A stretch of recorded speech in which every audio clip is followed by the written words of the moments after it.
Shit's about to get hella interesting, okay? I'm actually really here for whatever comes next. I don't care what it is. I don't care if it's good, bad, or ugly. You ever have that feeling that you just know you fucking win? You win just by being you. When everybody told you that being you was a bad thing, you're realizing, no thanks, being me is a good thing. I've had so many people, literally, it's just crazy. The amount of psychic warfare, psychological warfare. Listen, it actually makes me want to cry for myself because I've had so many people. Hold on, I forgot. I gotta take something. I just put a new filter in my water thing. Hold on, and I forgot I have to change it. Just a second.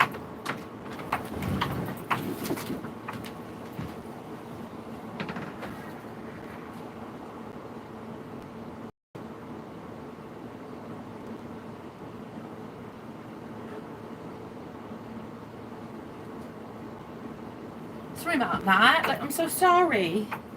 Hold on, please. Bear with me. I have this new filter in my water dispenser, and I guess you have to like take it out after 10 minutes, and I forgot to do that. Okay, so listen. There's like a part of me that wants to cry for myself. But why? Like, why would I? Hi there, how are you? Yassified, thanks for being here. Why would I? Well, first of all, I want to honor myself. I want to honor what has happened to me for a very long time. Psychological warfare at a very intense level. Now, when it wasn't coming from my twin flame, my fallen twin flame, it was coming from soulmates, karmic soulmates. When it wasn't coming from karmic soulmates, it was coming from internet trolls. When it wasn't coming from internet trolls, it was coming from the Christian church. When it wasn't coming from the Christian church, it was coming from, I guess, witches, the other side. So I just have experienced, I don't know, like the worst of the worst. And I'm not going anywhere. Like, there's this part of me that just wants to honor that young Jenna, the Jenna that like didn't know what to do, and still every single day showed up for herself.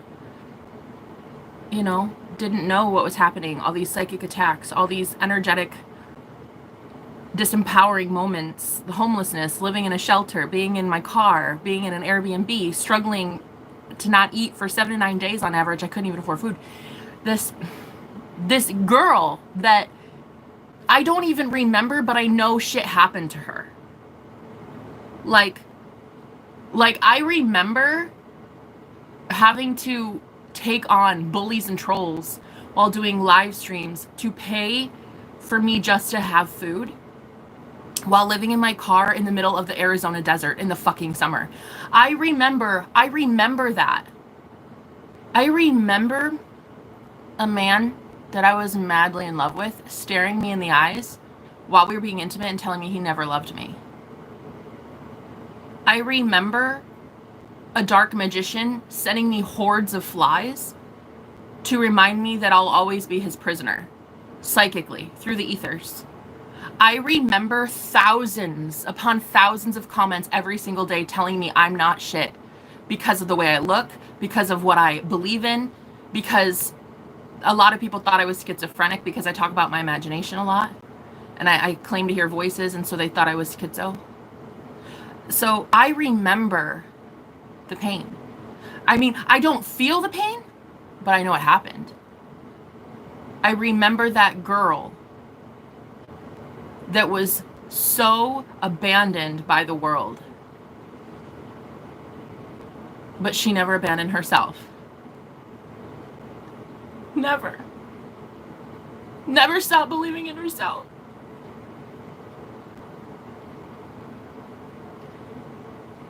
I didn't look for outside validation. I didn't need outside validation. I didn't need people to tell me because I don't have a house and a car, I ain't shit. Or if I did have a house and a car, I'm some big thing. Like, I didn't need people to tell me that if the YouTube algorithm lottery picks me up, I'm some sort of winner, and if it doesn't, I'm a loser. I didn't need that shit. I didn't need people sharing my content. I didn't need people calling me and telling me, hey, I'm so proud of you. I didn't need any of that. The struggle came from within. The saving came from within. It is the most liberating moment of my entire life. I'm not going anywhere. I'll never be going anywhere. I mean, I'll go places, but you know, I won't go anywhere. I'm here to stay. People are gonna have to really fucking accept it, I suppose. If you want to. If you don't want to, that's cool too, but I'm not going anywhere. Like, I've been built to be a brute force. I have been weaponized by the Most High God. I have been built as a weapon for love. Like, that really is truly it. A weapon of love. And I just recently found out, and I keep repeating this because it is like the fucking coolest thing I've ever experienced in my life. I literally just found out this week that I am on the FBI's watch list. I was like, hell to the fucking yes. Most people would see that as a failure. Most people would be like, I don't understand. Like, that's not my heaven. My heaven is a yacht. But me, I found that news, and I was like, at first I thought it was a lie. I was like, oh, that's funny. Okay, cool. But then they were like, no, I'm absolutely fucking serious, but I don't think you have to worry. Okay.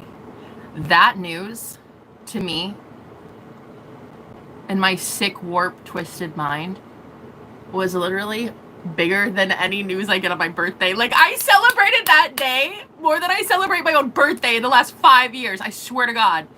So like, realizing I am that brute, like, I am that bad bitch. I'm a fucking powerhouse.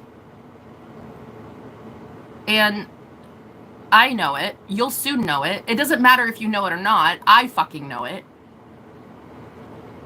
The people that helped me at rock bottom knew it. There are very few of you who ever even looked my way. There are very few of you on the planet that ever looked anybody's way when they were doing less than. When they had less than. They were eating out of a dumpster. They couldn't even afford a new toothbrush. I had a girl come to me one time, tell me she was so poor, she couldn't even afford a toothbrush. And this was when I was homeless. This was when I was living in a car, and she was like, if it weren't for you, Jenna, I don't think I'd even want to try anymore. That shit, that right there, worth it. 100% worth it. I don't care if I've helped one person on this planet. Fucking worth it. Because literally I lived in the desert. I swear to you, the Arizona desert in my fucking car. On a street curb. And the only bad bitch that got me up every single day was myself. For about 9 months. And I'm telling you, I look back at it, and it's like, I don't know how I did it. It's almost like it's like a movie. It's like a phase, but I don't remember it. But I remember it, but I don't. I don't remember the pain. I just remember, damn, bitch. You got out of that? Like, I remember having to wash myself in my car with curtains on my fucking mirrors and windows in the car. Like, I remember having to beg people for things. Like, there was that energy of like, I need help, but I shouldn't have been in that energy. I was running on E. I shouldn't have been begging for anything. If I would have just realized that I was a goddess, even without an address. You know, I didn't even have an address or mail to get a post office box, so I didn't even have mail coming to me for months. For months, I was a ghost. No one called me. No one messaged me. No one checked on me. No one made sure that I was safe or alive. If anything, people assumed I was dead. But you know, I never gave up. I never gave up on myself. I look back at it now, and it's like, what was I fighting for? Why did I want that? I had a really cushy life. My husband was bringing in 6 figures. I had a white picket fence, a nice little, you know, upper class white life. white picket fence, white cushy neighborhood, white everything, just so peachy clean. Everything peachy clean. Inside, I was dying. I had a life. It was horrible. All the money in the world, anything I wanted, elaborate vacations, stay-at-home wife. I could do whatever I wanted. But I was drinking a bottle of vodka every 2 days to myself. At my best friend's engagement party, I was blackout drunk in the grass. I literally got kicked out of my best friend's party. I was the maid of honor, and I got kicked the fuck out of her wedding because I was such an alcoholic. So yeah, my life on the outside looked really good as I was sitting there popping big pharma on a cocktail of medications for antipsychotics, depressants. I mean, it was real heaven. All the money in the world, all the friends in the world, million fucking people around me at any given time.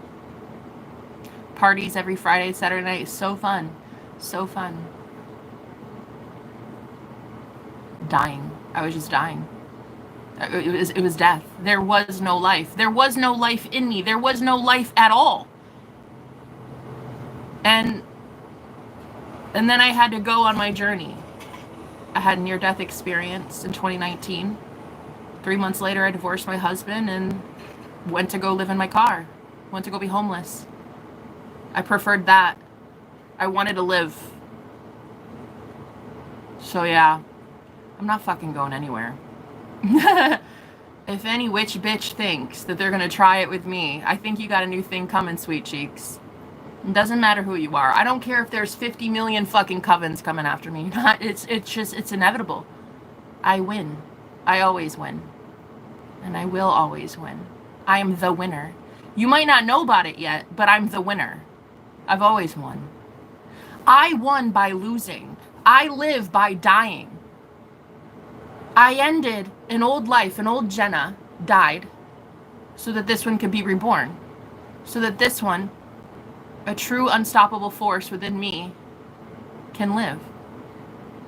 Not everyone deserves to have any of my time or energy.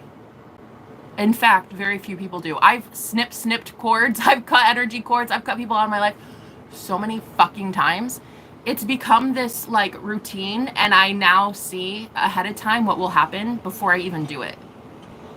Once I cut you out of my life, like, it really is an over kind of thing. It's really like a kind of done deal kind of thing. I'm an Aries, Sun, and Venus, so I love being independent. I love being alone.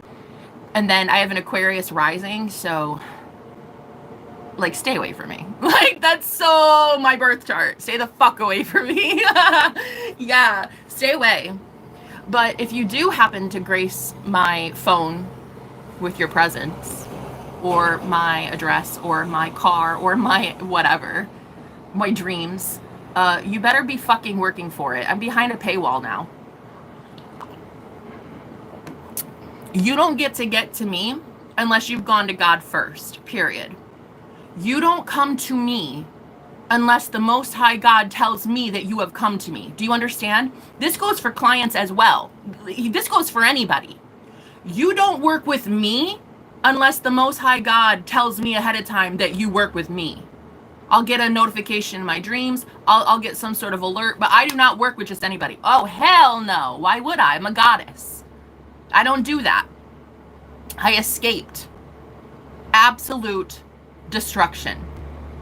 I willingly, on my own accord, gave up this world so that I could have a higher one. I will never settle again for anything that is beneath me. Anyone that is beneath me, and trust me, there are a lot of you. So, if you're the type that watched someone at rock bottom struggle and have nothing, and you just walked right the fuck past them, please know, honey, please know, judgment day is on the way. Really, I mean that. If you have contributed actually zero, nada, to the collective, to anybody doing less than, to having less than, to being more unfortunate than you, honey, it is a rude fucking awakening. And I'm here to tell you that. I'm here to tell you how rude of an awakening it will be. And it is going to happen. When you wish something on someone, that shit will come back to you. When you watch unfortunate people who are experiencing something less than you, you watch, you turn your back, you don't care, you pretend it doesn't happen. Honey, have a fucking seat. Wait for karma to hit your ass, because a lot of people real soon are going to be magnetized to come into your world, into your reality, that don't give a shit about you. And I'm just going to sit back in my cloud nine and I'm just going to be like, wow, yep, karma, gotta love it. Because I'll tell you, the thing that woke me up to how powerful I am was karma. Yeah, true suffering, true suffering. I'll tell you, that is the best gift that one can ever have, is true suffering. It really is. That'll wake you fucking up. That, you don't even need coffee in your cup, honey. You just need some karma. That's what you fucking need. So I'm going to tell you right now, I'm not going anywhere. Never will, never have. I'm an immovable force. I am an immovable brute force. I'm a fucking bulldozer. I'm a powerhouse. I am that bad bitch. I'm a god, I'm a goddess. I get what I want every single fucking time. Every single fucking time. You might not be aware of it yet, but I always get what I want. Always. When I wanted poverty, I wanted to be suffering. I wanted homelessness. I wanted men to leave me. That's exactly what I got. When I want people to stay, that's what I'll get. When I want the FBI to start hawking and gawking, I'll get that too. When I want a book deal, I'll get one. When I want a movie, I'll get one. When I want an app, I'll get one. When I want money, I'll get it. When I don't want money, I won't get it. When I want a car, I'll get it. I'll get everything I want, when I want, if I say I want, because I know that I am God. And this is the most beautiful thing that has ever experienced in my life, is true liberation in the mind. Not in my 3D. My physical world looks absolutely not what I would have expected. This isn't where liberation comes from. I do not get my fucking freedom from the 3D physical world, bitch. Oh, hell no. And I also do not get it from a man. I don't get it from your comments. I don't get it from your compliments. I don't get it from your shares, your likes, your dislikes. I don't get shit from you. I get shit from within me. And I am the most inspired that I've ever been in my entire life, because I know I'm that bad bitch. That Godfidence that I have, I gave to myself. Nobody gave me that shit. Hi, my name's Jenna. You haven't met me yet. I haven't met me yet either. We're about to find out who I am together. But just know, then if any of you, and I'm talking to the whole damn planet, ever watched somebody suffering, truly suffering, they didn't do shit to you, honey. They didn't do shit to you, but they're out there suffering, and you kick them when they're down. See, look, hey, you don't have to go above and beyond to help them. You don't. You don't. But if your thought was, wow, you deserve that. Wow, that must suck. Sucks to be you. I'd hate to be you. You best believe, honey, Judgment Day is on the fucking way. A day of reckoning has come, and it is about to be served. And there is not one damn fuck I get. Wait, hold on. Nah. Wait, was that it? Nah, I was looking for my give a fuck. I don't see a fuck. No, I don't give a fuck. And it's not here. If any of you have watched innocent people be tortured, neglected, abandoned, or if you have dirty hands in that and you have been the one at that fucking junction of their life and you contributed to their downfall, honey, honey, ooh, the karma though. Yeah, the karma, girl. It's gonna hit ya like a ton of bricks. It really is, and it should. That'll send your ass to God. And you know what this world needs? A little bit of God. It needs a little bit of God. You need a little course correction. You watch somebody have nothing. Complete poverty. You watch a lady in a wheelchair maybe. Or an elderly person and you freaking hated on them. Or you made fun. You made fun of somebody who lost their job. Or, oh, that must... Yeah, well, that's what you get. That's what you... Bitch, do you not understand? Do you not understand? The same universe that took that shit away from them could easily take your 9 to 5 from you. Ooh, hold on. Let's rewind it. Let's calm my tits down a little bit. And then let's really hone in on this. Do you not realize that the same universe that gave that person the job just to take it away is the same one, bitch, that gave you your 9 to 5? Do you not understand? You don't. You need to be humbled. You need to really be humbled. And I hope when you come across my face, you get a humbling of the day. I hope this whole year is a humbling moment for you once you see this gorgeous face. That's what I hope. And that's what I set intentions for. All witchy like. I hope that any of you who watched someone experience true pain and you didn't even lift a finger, you didn't say a prayer, you didn't think a positive thought, you didn't want to give them a hug, I get it. They're a complete stranger. Why would you do that, right? Like, you don't have to. No, truly, that is not your responsibility. Your responsibility was not to, like, go above and beyond to help someone else. Facts. True. That is 100% true. It's if you actually condoned the abuse that person was going through, or you were somehow part of their downfall. That is where I've got an issue. And the one that sent me, Boo Bear, the one that sent me has an issue with that shit too. Okay. And y'all don't understand aliens yet. It's a cool thing. It's a new concept. You're about to see it. CNN talks about it all the fucking time. But the one that sent me, hunty, the one that sent me does not like ugly. So you should really have a fucking seat. Sit down for 5 minutes, shut your trap, and get it right with Jesus. Because a lot of you didn't want to go above and beyond to help someone. Totally cool. Not your job. Not your job. It's really not. That wasn't your responsibility. What is your fucking responsibility is not to kick somebody when they're down. That is where I have the issue. That is where I draw the line. That is when I call you a dick face. That is a douche canoe move, and that deserves absolute fucking karma via the day of reckoning. That is the problem. Not that you didn't go above and beyond to help someone, but that you hurt them when they were already down. You thought you had more? The first shall be last, and the last shall be first, honey. Period. So anyway, bye. See you, Felicia. Have a good one. Hello. Thank you, Pookie. Hey, country on top. Love it. I love country on top and country on bottom, honey. I love all things. Speaking of country on top, country on bottom, Merca. Am I right? Hey, as a true Nebraskan, Merca. Right? But let's not go all nationalism. Let's not go all like my country's bigger than yours. My country's dick is bigger than yours. Let's not go all there. Let's actually just do a whole thing where we like have unity and oneness with an entire planet. Because I'll tell you what's real dangerous. Superpowers. Superpowers in the hands of people who shouldn't have superpowers. That is real dangerous. So, now that I've got your attention. Hi, my name's Jenna.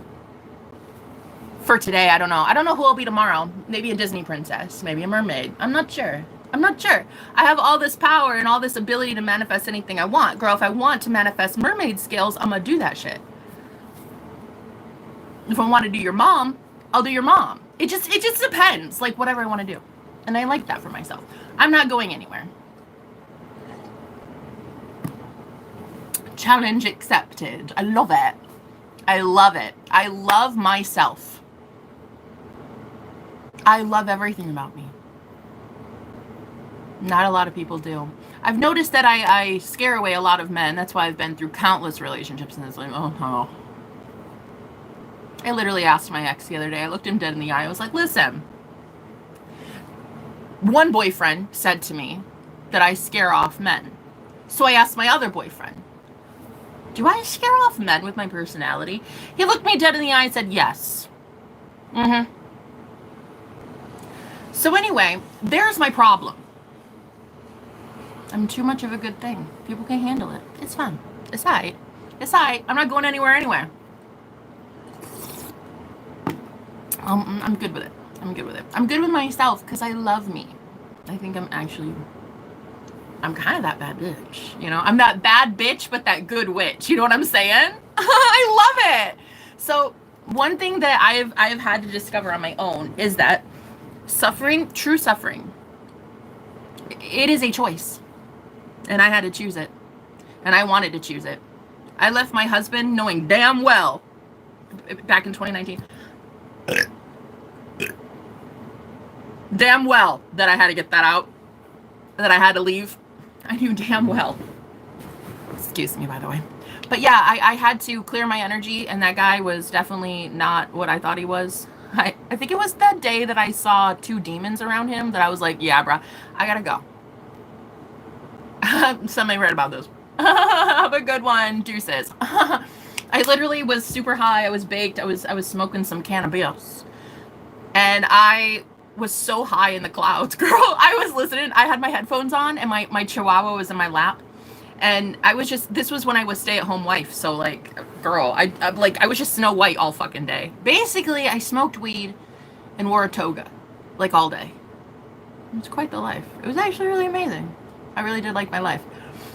Except for, like, the parts that, this was after I had my near-death experience. After I had my near-death experience, yeah, I was smoking and wearing a toga.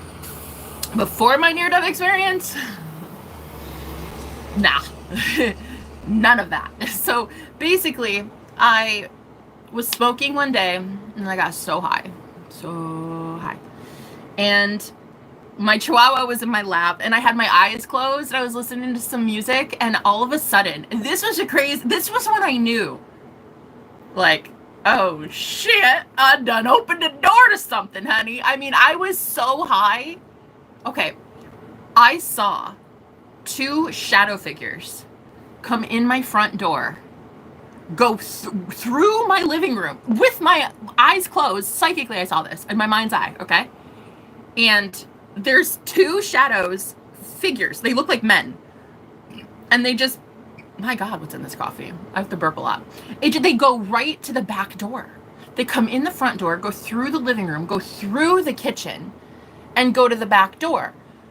And my dog, I thought she saw them. I thought she did because she jolted. And I was like, hey, it's okay, it's okay. But then she got up and she ran to the back door. So I was like, oh my God, she saw them too. So I get up, I put my headphones down, I get up. And when I start to get up, I hear my husband come home. And I was like, whoa, wait, what? Are these? Whoa, no, they're demonic attachments. The fuck? I actually saw 2 demons. I mean, not like with my physical eyes, but you know, I don't think I would have seen them with my physical eyes. I don't think you can. I don't know. I've never seen something like that. I've never seen dead people like that either. So anyway, I was like, bro, what the fuck? How high am I? How high am I? Anyway, so he came in the house, and I just, after that, I was like, bitch, this dude has demonic things literally attached to him. These 2 shadow figures, like, what the actual fuckaroni is this? And so anyway, honey, basically, I had to leave everything good. Like the free marijuana that I had. Because I moved to a state where it wasn't legal to have recreational weed, which is so fucking sad. Anyway, so I couldn't even smoke when I left, but worth it. So not only did I drop like a 250-pound paperweight, I also lost 2 demons. Well, what is sad though is he got to keep the dogs, which is very sad, but it's okay. It's okay. I realized that I was psychic. After my near-death experience, I came back psychic. I knew I was psychic.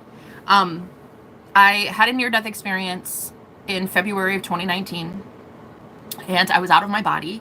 I was witnessing the day of my funeral. It was real sad. It was real bad. I did not go to heaven. Let's just say that. Yeah. That was the scariest day of my entire fucking life because it was not heaven at all.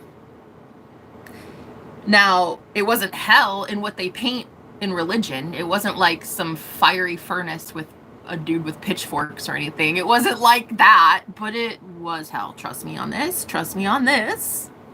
It was very much hell. So once I was out of my body, I got to witness my funeral, the day of my funeral. I saw my husband crying on the phone with his mom. I saw like the whole thing. And I'm like, I don't want to be here. What is this? What is this? So while I was out of my body, I was begging and pleading to this consciousness, this voice. I was like, hey, I don't want to be here. Like, where the fuck am I? Because it was nothing but darkness. It was just the void. It was just blackness. It looked like outer space, but without planets, without any planets or something. It just looked like the blackness of outer space. And so I was like, okay, hi. Yeah, I need to go back, please. Because what is this? Get me out of here. And I heard all these souls, all these like people that were in pain, and they were like, help me, tell so-and-so this, and I need my son to know that, and she stole my money, and this person's targeting me, and this and this and that. And I was like, okay, whoa. Like, get the fuck away from me. There were all these voices, all these souls that were trying to get me to help them. And I was like, get away. And they wouldn't until this one voice. Ooh, I call it the boss daddy. Okay, hey, I don't know. Some people think it's the devil. Some people think it's God. I really don't care. It's up to your interpretation. Who I work for. Do I work for the devil or do I work for God? I don't care. You decide. So I heard this voice, very loud, commanding voice. And when this voice spoke to me, everybody shut up. Everybody, girl. It was like all those, I mean, I'm talking thousands of voices. Just help me. All of a sudden this voice was like, Jenna.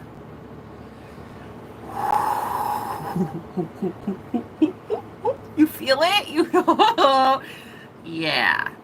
About that though. So I was like, okay, hello, hi, what is going on? Can you please, what is this? Hi, I need to go back. I could see my physical body. I could see my ex-husband praying over my body to bring me back. And so I said, hi, send me back, please. Thank you so much. Like, because I can see myself hovering over my body. So put me back in there. Let's go, coach. Sign me up. Like let's go. And then I heard this voice, the big daddy, say, first of all, you're dead. And I'm like, nah, bitch, I'm not dead. I'm not dead. I'm right there. I see my husband. I see my body. I see the funeral. I see everything. I'm not dead, honey. Cute. Send me back. And then the voice was like, no, I'm not going to send you back. You can, but you're going to have to admit that you're dead. And I'm like, no, I don't do that. I don't know what you're talking about. I'm not dead. So after I said I'm not dead, this voice stepped away. Again, there's no man. It's not a woman. It's not a physical body. It was nothing. It was just a voice. And it stepped back. It stepped away. And all of a sudden, all I heard again were those thousands of voices. Chitter, chatter, chitter, chatter, chitter, chatter. Like, help me, Jenna. Help me. I'm dying. I need this. I need that. I need, tell my brother this. I need this. And okay. Okay. I can't do this. Sir? Ma'am? Can you please, hello? Hello? Can you come back? Hey, what was it? What's your name? Can you please stop these voices? and then, so I heard again. Okay, admit you're dead. Do I have to though? Do I? Is that like a requirement? You have to do that? Okay, fine. Okay, maybe, fine, maybe, okay, I'm dead. Fine, there, now do it, now do the thing. And then boom, I went back to my body. Girl, that was in 2019. You know the craziest part about that is it was February 19, so 2019, at 29 years old, at 2 a.m. And it was during a Virgo full supermoon. And I'm a Virgo moon. Put that in your book and read it, honey. So yeah, I'm not going anywhere. Not gonna happen. Not fucking gonna happen. I couldn't even go anywhere in death. Yeah, no, I'm not going anywhere. So anyway, after that, I like faded in and out of consciousness for about 12 hours and slept like a log. Best sleep ever. But no, honestly, it was hell. It was literally torture. For about 12 hours, I was fading in and out. I was gaining consciousness, and I would like look around at my surroundings and see my husband and be like, oh, God. That? Nope, go back to sleep. So I was like fading in and out. Listen. My ex-husband, he knows who he is and he knows what he did.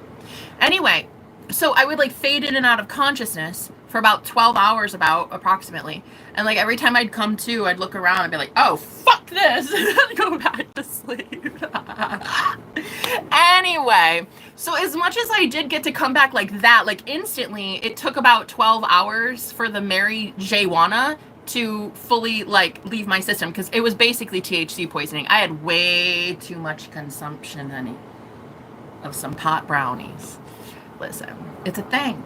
The day before that, I made some pot brownies, yeah, but I wasted like $100 worth of weed because I didn't fucking do it right. So I had to throw the entire batch away. So the next day, when I went to go make them again, I actually doubled the weed. Yeah, I doubled it, and then I ate 2. Like I ate double what I would have normally, and because I thought that I was doing something wrong. Anyway, I was doing something wrong. I ate 2 brownies. Anyway, so yeah, like, and then I faded in and out of consciousness for like about a good 12 hours. And every time I'd come to, I'd look at my husband and be like, oh, hell no! Not this guy! Fuck my life!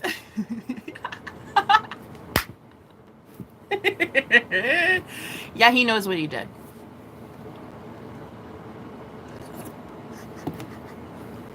And so, what's so crazy is, after I fully came to, after I started gaining conscious awareness of like who the fuck I am, it was very difficult. It was a very difficult transition. It was a very, very difficult phase to go from death to life. I didn't handle it well. I didn't have any friends. I didn't have anybody that was going through a spiritual awakening. Like, what the fuck was this? You know, what am I gonna do? I don't have anybody. I don't know anybody. I only knew that guy, and I wasn't too impressed. I knew that guy and my chihuahua. So, I started seeing things. Okay, not physically. Look, not like schizophrenia, or, you know, I don't know what else there could be. Is that what it is? Schizophrenia? When you see things? I'm not sure. I didn't see things physically. I started seeing shit psychically. And that's when I'm like, what the fuck were in those brownies, mate? What were in those brownies? How the fuck am I psychic now? So I started getting these psychic downloads. I could see things. I could see things, but like I didn't know how I was seeing things, but I was seeing things, okay? And then, but there was nobody to talk to. And like my mom, she was my best friend at the time, but she had to lose her daughter because like I was dead. I was no longer Jennifer, I was Jenna. That's when Jenna was born, really, because like that, I died, like the old me died. That's why that entity, that voice wanted me to say that I was dead. Because I really was. That was my death. That was my funeral. I literally died. I died. And so when I came back, though, I was told, you work for me now. Now, when I tell this story, some people are like, ooh, she works for the devil, though. Ooh, she works for the devil. Some people think that. Some people really, really think that. And then they secretly still love me, which is really fucking awesome. So it's like, okay, cool, you love the devil then. Hey, whatever. But then some people think that I work for God. I'm cool with whatever. I'm cool with whatever you think, honey. Like, do your own research, you know? Take a gander and then take a guess. It's up to you. But yeah, so after that experience, the first phone call on my phone, was a number that had 0 through 9 in it. 0, 1, 2, 3, 4, 5. I mean, it wasn't in order like that, but it was like 2, 3, 1, 6, 9, 7, 0, 2, 1, 3, or whatever, you know, but it had like 0 through 9 in it. And that was the first phone call I ever got once I came to. And I was told then, like, I started hearing that higher voice tell me then, like, this is an important thing. When you see numbers like that, it is important, and it is a sign that you should be doing something with that. So I was like, okay, well, I guess I'm psychic or something? I don't know. I started seeing these zeros and ones, the numbers in the matrix. I started seeing like the binary codes in the matrix. Not really. I don't see numbers, guys. Like, it's not like that. But I started seeing these patterns. And like signs and synchronicities and shit. I started seeing like 1111 on the fucking microwave and shit. And it was like, but that's so dumb. I mean, it's not dumb, but it's very cool. It's just, I started focusing on that, and it started to make me go batshit crazy. I started seeing the numbers and the patterns, and it was like making me go legit insane. So that went for a couple of years. Like, I would just see all these patterns and these signs and these, like, the way that the matrix works, and like it made me go absolutely insane in the membrane. And I didn't realize what was really actually happening to me as I was going through a spiritual awakening. I didn't really know. There was no one I knew that was going through it. I was just me by myself going through an awakening. And like, I was half thinking people thought I was insane. And then in the other breath, I was like, they love it. They love me. This is so cool. And they get it. No. I lied to myself. I lied a lot. I lied to myself a lot. Anyway, I was going through an awakening of epic proportions, and I lied to myself a lot. That's what I do. I lie to myself often. I actually lie and gaslight myself basically 24/7. So when the physical world tells me, like, girl, you're broke, I just say, am I though? Or am I a fucking billionaire? So I lie all the time. I lie to myself. But yeah, I went through that awakening, and it was a very hellish experience. My husband started getting very mean, seriously nasty, so bitter, because his wife died. The wife that was complacent, and I would just bend over backwards. I was such a doormat, and it's like, I died. Like, the girl that was okay with alcoholism and sex addiction and like doing just anything, that the girl died. And so he was really fucking, he was mad. And so for the 3 months that we were going through the divorce proceedings, he was just fucking livid, and it taken it out on me all the time. And finally, though, I started to understand that my thoughts, he can hear my thoughts. Like, how he believes, what he believes about me is true, but it's like what I think he thinks about me. For instance, I was thinking up to that point, oh, he thinks I'm crazy. He hates my guts. All he does is hurt me. I'm always being abused. All this, right? But then I started, like, I don't know, something told me that, like, I was creating him like that. Like, I was making him show up mean.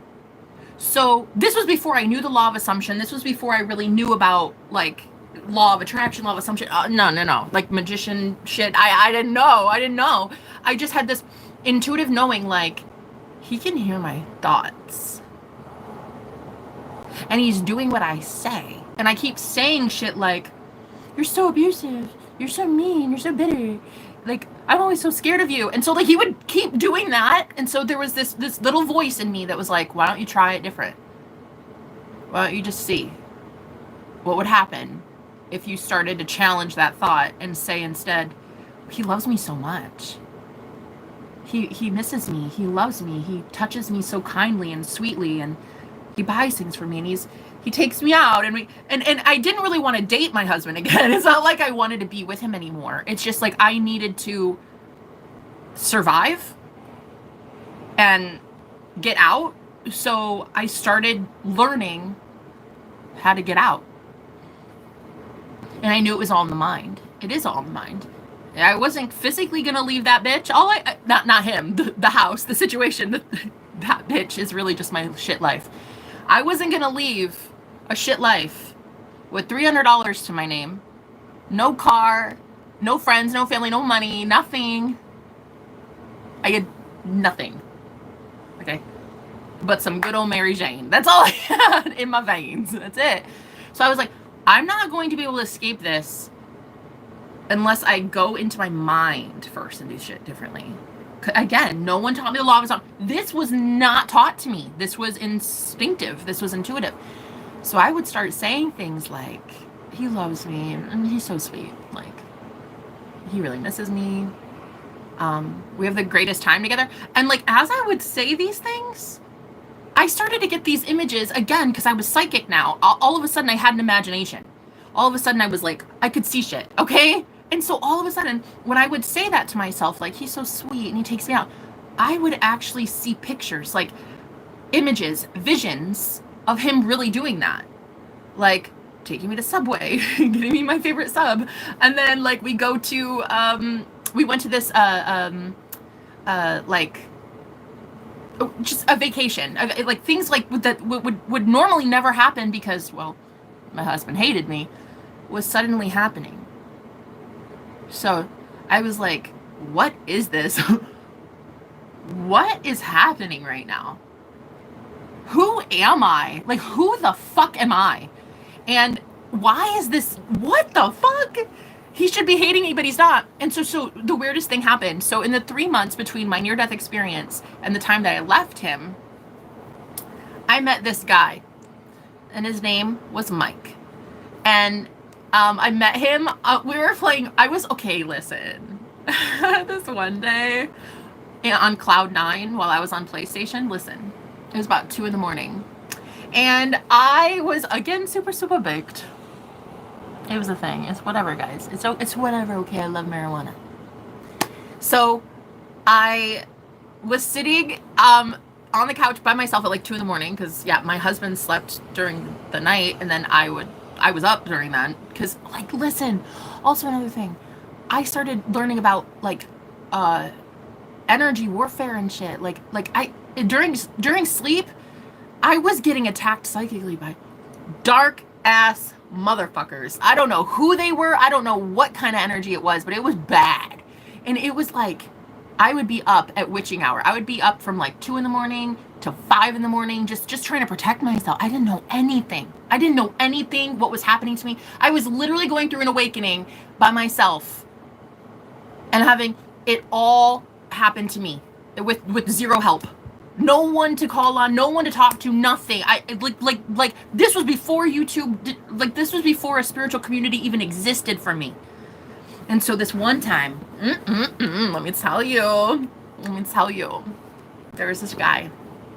I was playing Rocket League. If you guys ever play that on PlayStation, hit me up. I'd say hit me up, but I don't have a PlayStation anymore. So maybe you can get me a PlayStation, and then I'll totally hit you up. On PS5, let's make it work. Let's make that happen. But here's the thing. I was so baked that I started hearing, again, I would say my spirit guides. You would call them invisible friends. I don't care what you call them. They're fucking fun, and they're amazing, and they help me a lot. And so I started hearing that I should go on to this one match, and that I normally don't play, and I was like, should I? That sounds good. Okay. Sure. So I go into this, oh my god, I go into this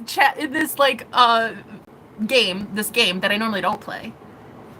And all of a sudden, there's the opposite team, they were chatting amongst themselves. And one thing I always do is I always go into a match and I say, I love you so much. I just tell everybody I love them. Like, instead of, I'm gonna kick your ass, I'm gonna school you, fool. Instead of that, I normally just say I love you. But what I really mean is I'm gonna kick your ass and I'm gonna carry you and I'm gonna carry your team. I'm gonna carry my team too. That's normally what it means, but I do say I love you before pretty much every match. And so what was so crazy is normally when you say shit like that to a group of well, betas, salty ass beta males who are playing at 2 a.m. who have no life listen. Sorry, but hey, facts are facts. I didn't have one either. I can say this because, well, I'm allowed to, because I had no life and I was playing video games at 2 a.m. So like, it is what it is.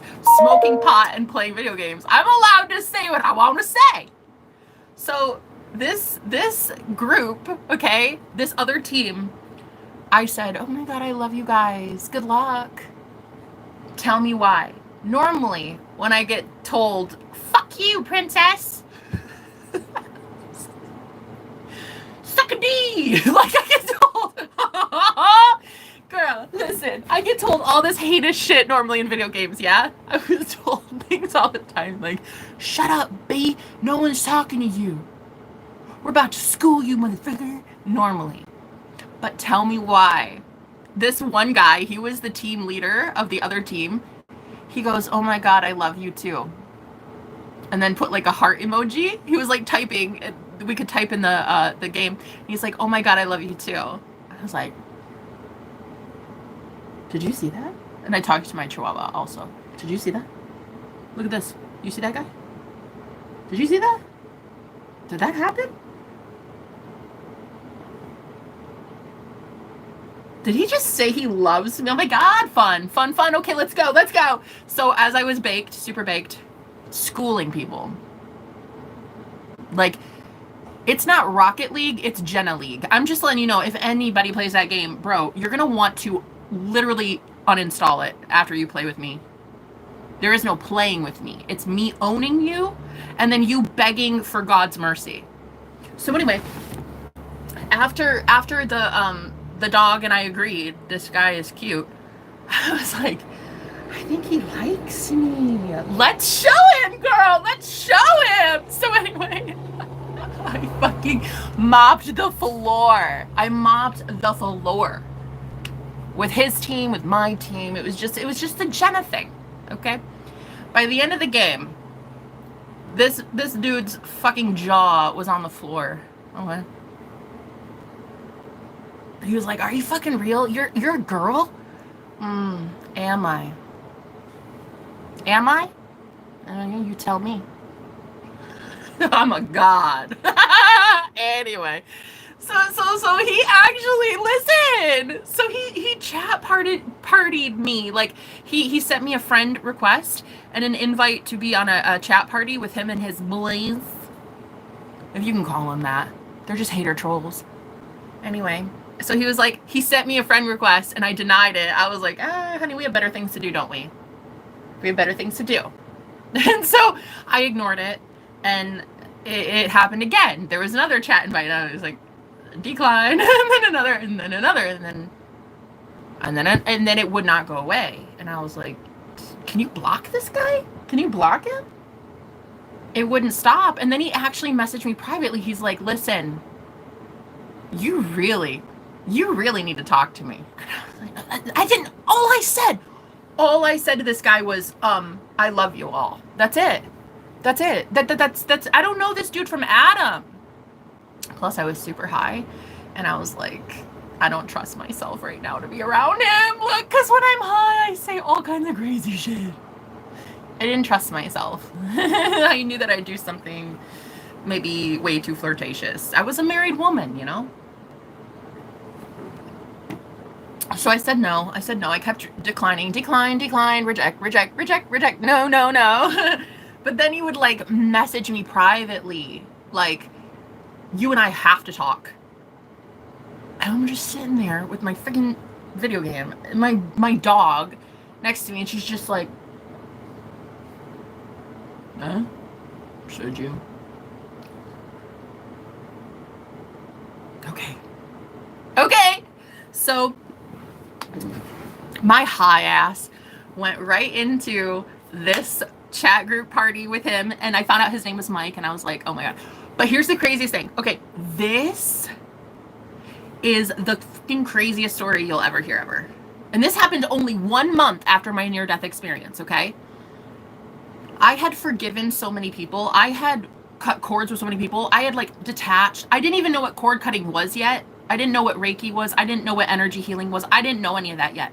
But I just forgave so many people, and I asked them to forgive me. Like in my life, when I had my near-death experience, when I came back, I asked everyone I loved, like, please forgive me. I'm so sorry. I forgive you. So my vibration was really, really, really high.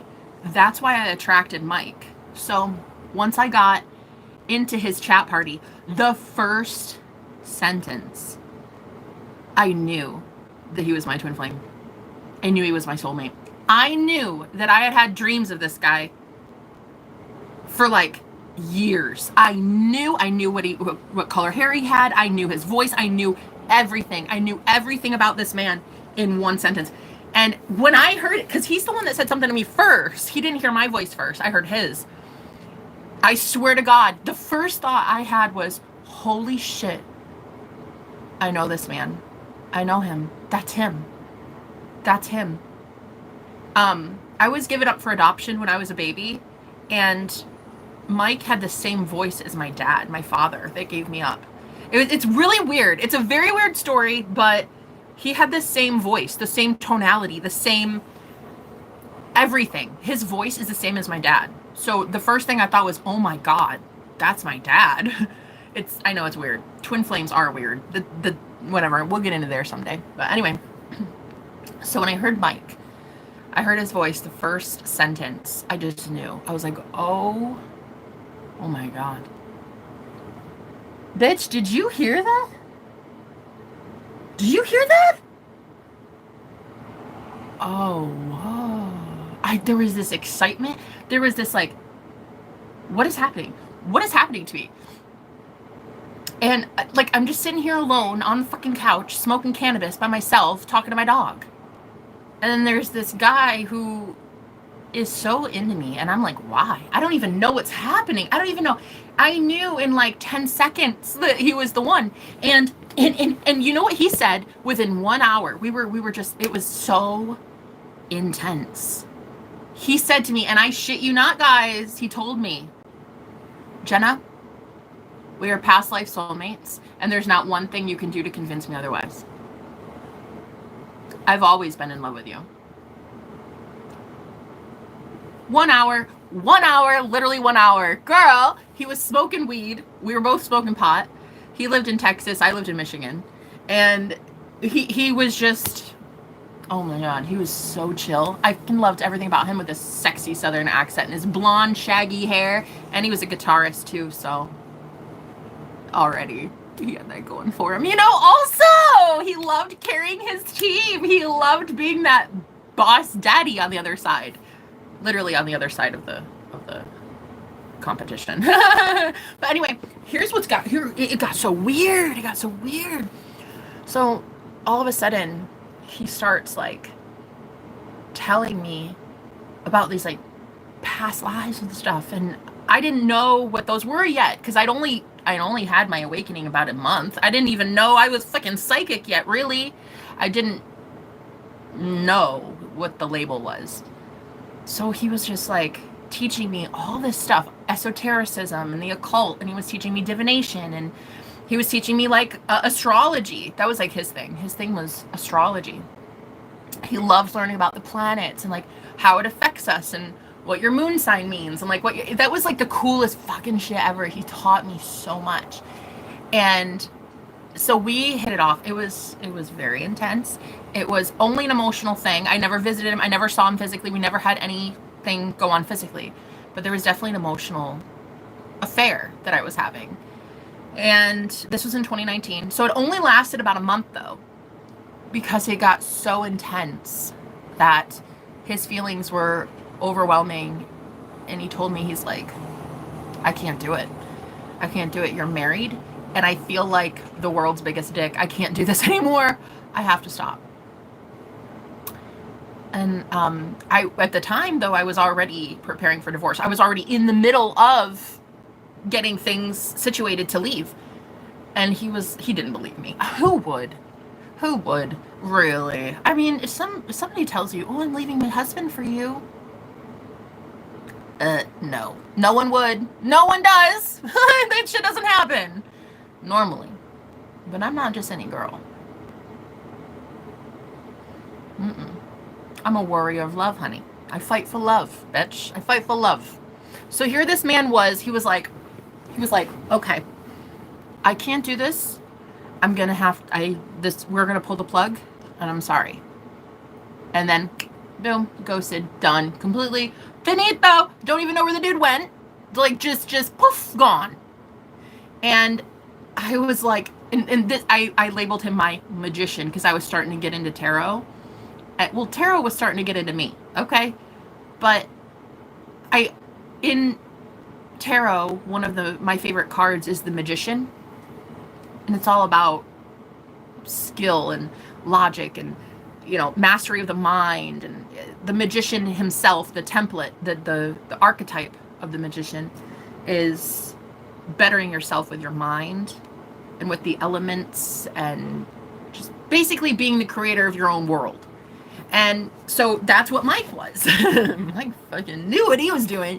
So I called Mike, my magician. I said, I just would try to manifest my magician.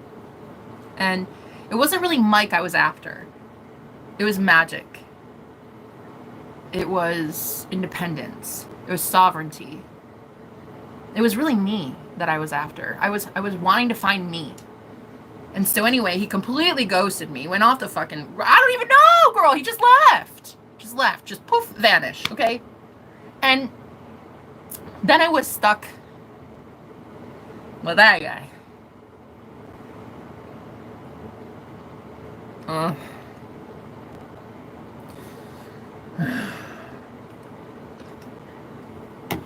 But then it was weird because then the universe started working in like really fucking weird ways to get me out. Like, my husband met a woman at work, had an affair. I was all about it. I'm just like, dude, do anything, honestly. Do anything at this point to get you off of me. Like, I'm cool with that. I'm cool with it. So he manifested, or did I? Ooh, did I? Maybe. I manifested a girl for my husband to be with. He would like visit her in California and they'd like take all these like elaborate vacations and shit. And I was like, hey, you do you, boo. You do you and whoever else you want to. I'm good with it. I gotta go. So I was cool with the fact that the universe was like making me leave him. They were making me safe. I say the universe itself was making me safe. So I was like, okay, you do you, okay? Okay, I like her for you. Great, love that. Have at it. I'm out. So after Mike left my life, I ended up divorcing my husband, just like I said I would. After that, I went to go live with my parents because I didn't have anything really. I had pennies from a divorce settlement. Pennies. Listen, I was owed about 7 times more than I received. But I just was like, I didn't want to hurt the guy. It wasn't his fault that I ascended. It wasn't his fault that I went through a fucking awakening. He can't understand where his wife went. It's not his fault. So it's like, I didn't want to add insult to injury. So I didn't like steal from the dude, but I just got pennies in my divorce settlement. So I had to go actually live with my mom and dad, as I was starting to understand how psychic I was. Like, I didn't know what was happening to me yet. So anyway, here's the saddest, most depressing thing you'll ever hear in your life. I went to go live with my parents. There's the first depressing part. Second depressing part. When I got there, the first week I was there, I called Mike. I was like, hey stranger, remember me? And he's like, how could I forget? Of course I remember you. And I was like, yeah, I did it. I left my husband. It's like a thing. It's like a done deal. It's like a divorce finalized kind of shit. It's like over. And he was like, oh, Jenna, wow, I'm so happy for you. But what? But what? But what? Finish that sentence. But what? What do you mean? But that's a good thing. But what? And he's like, I met somebody a couple months ago. Uh, when we separated, I met somebody, and she's got a drawer at my place. It's kind of serious, and she soon could have a key. And oh, oh, oh my God! Right? Yeah. Duh. Yes, yes, yes. Wow, I love that for you. That's amazing. That's amazing. Um, wow. Well, I've got to go. Thank you. Cheers. Hey, hey, what an amazing story. I hope you guys have fun, you know? Bye. And then I went and cried for like 6 weeks straight. Drank my problems away. Tried to, but honestly, I could never really get drunk. I mean, I did. There were some times that I could still get drunk because now that my vibration is so high, I can't get drunk. I can't get tipsy even anymore. It's like that's why I don't drink alcohol. It's pointless. So, but at that time, I was like, nah, I was a lush. I was cool with it. I would still go back to vodka because I was so depressed. I was like, oh my God, here's this guy. He's like the one. And I knew it. I knew it because I had been dreaming about him for years. And so I was like so depressed. I didn't understand. I didn't know what was happening to me. Why would this carrot be dangled right in front of my face? I finally go to take it, and then it's like fucking ripped away. I'm like, wait, I don't understand. I don't understand. So I remember my mom, this is when my mom and I got kind of close. We became very, very good friends again. Before I died, we were best friends. After I died, she thought she'd lost her daughter, so we weren't really even friends. Like, I was dead. I was a totally different, literally I was a different soul. So she didn't even know who I was. But she would try to comfort me. She's like, well, honey, you know, you can manifest anybody better, okay? It's like it's him or somebody better. And I'm like, Mom, don't talk to me. And then I went through this phase too where I would just like write all this music, and because I'm a pianist, I play the piano. And oh my God, and Mike, he played the guitar, and I just thought we were gonna be this rock star couple with lots of babies traveling in an RV. Like I had these plans. I had these plans. So anyway, my mom, like I would be just like playing on the piano. I'd be like, why do you love her, not me? Like it was so fucking sad, bro. It was fucking pathetic. It really, and it's fine. But it sucked. And so anyway, I started, because I didn't understand, again, the law of attraction and the law of assumption and all that. I wasn't even, girl, nah. I was not even close to understanding that shit. I hadn't even learned it yet. So I was attracting people at that level with me. Alcoholics, struggling, musicians, like people who were just giving up on life, also living with their parents. Like it was like a thing. I was actually manifesting me. And if I would have loved me, that would have been great, but I hated myself. So I kept attracting and manifesting more and more people that were just kind of has-beens, just like me, like one-hit wonders and just these washed up people. And here I was, the leader of all of them.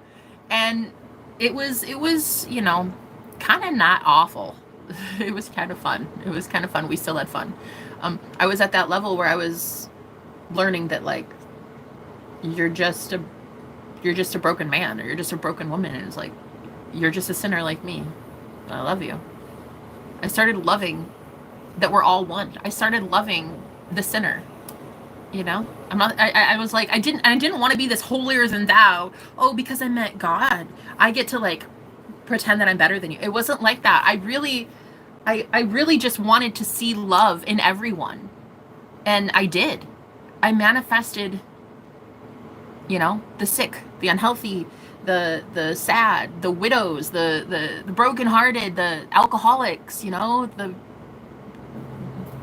I manifested a lot of people that were broken and in despair. And I started loving them.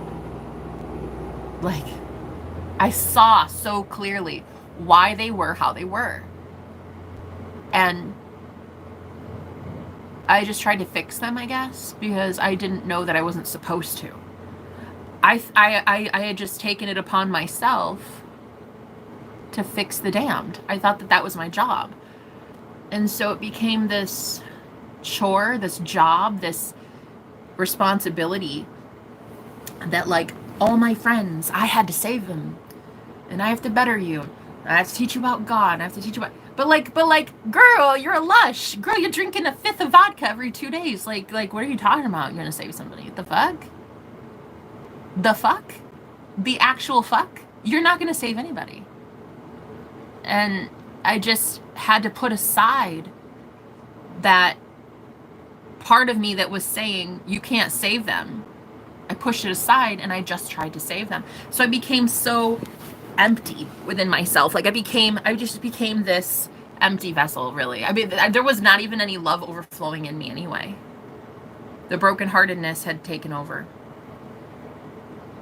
And I just brought in more people brokenhearted. And it was a very harsh lesson to learn. And it took years and years. And I'm just now learning it now that I'm not here to save anybody. I'm not here to save you. My energy isn't here to save you. My words, it's just a story. It's just a story. You may not believe me. My words are just as much open for interpretation as you opening CNN and hearing a lady talk on a teleprompter. It's just the same. You're the one that determines if it's real or not, right? I can paint a lovely picture. I can give you some entertainment for an hour, but it's up to you. And that's what I guess I didn't know how to teach these people when I was at a very low vibration. It's up to you. Do you want better in life? Or do you want, I don't know, to stay where you're at? But I had to learn the hard way to distance myself from these people. I didn't want to remain forever in a cyclical pattern of despair and sadness and misery and poverty. I didn't want my top 5 friends always to be homeless. So I went through the desert, quite figuratively and also literally. I lived in the desert in my car, homeless, in last year. And so I had to learn that while I love homeless people, I don't love the mentality of homeless people. I don't love the thoughts that are lower, like always keeping us in a prison, in a trapped system of despair and poverty, and I can't eat because I can't afford groceries, and I can't put diapers on my baby. And I realized that when I had that near-death experience, I was really hearing all the lower thoughts. It was just a frequency. I was hearing lower thoughts of people that were stuck at a low vibration. It doesn't make them bad. It makes them human. And there are people trapped and stuck in that. But then I knew a truth. I knew a truth deep down that there is a voice higher than that. There is a thing, a consciousness, a being, a source that can calm all of it. I knew it. I knew that. But then why wasn't I living like that then? Right? And it had everything to do with this brokenness that I felt because I lost Mike. So long story short, Mike, he became so depressed. And the woman that he eventually, like I said, became close with, she was really not that good for him, I guess, because he started like spiraling. He was a musician. He was also a drug addict, alcoholic. He was not in good shape after we parted ways, and he actually went to prison, and it was so bad that he actually took his life. He died. And that was about 4 years ago. So I guess it was 4 years. Yeah. what's 20, 25? Yeah, about 2020, 2021. It was bad. It was very bad. He just, he was too innocent of a soul and he couldn't handle it. And so, yeah.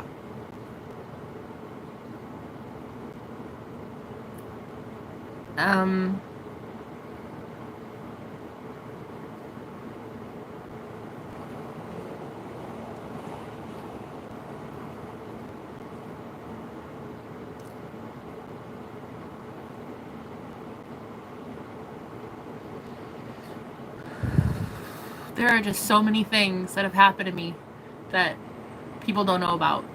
I really should write a book, honestly. There's just some things that will always remain with me.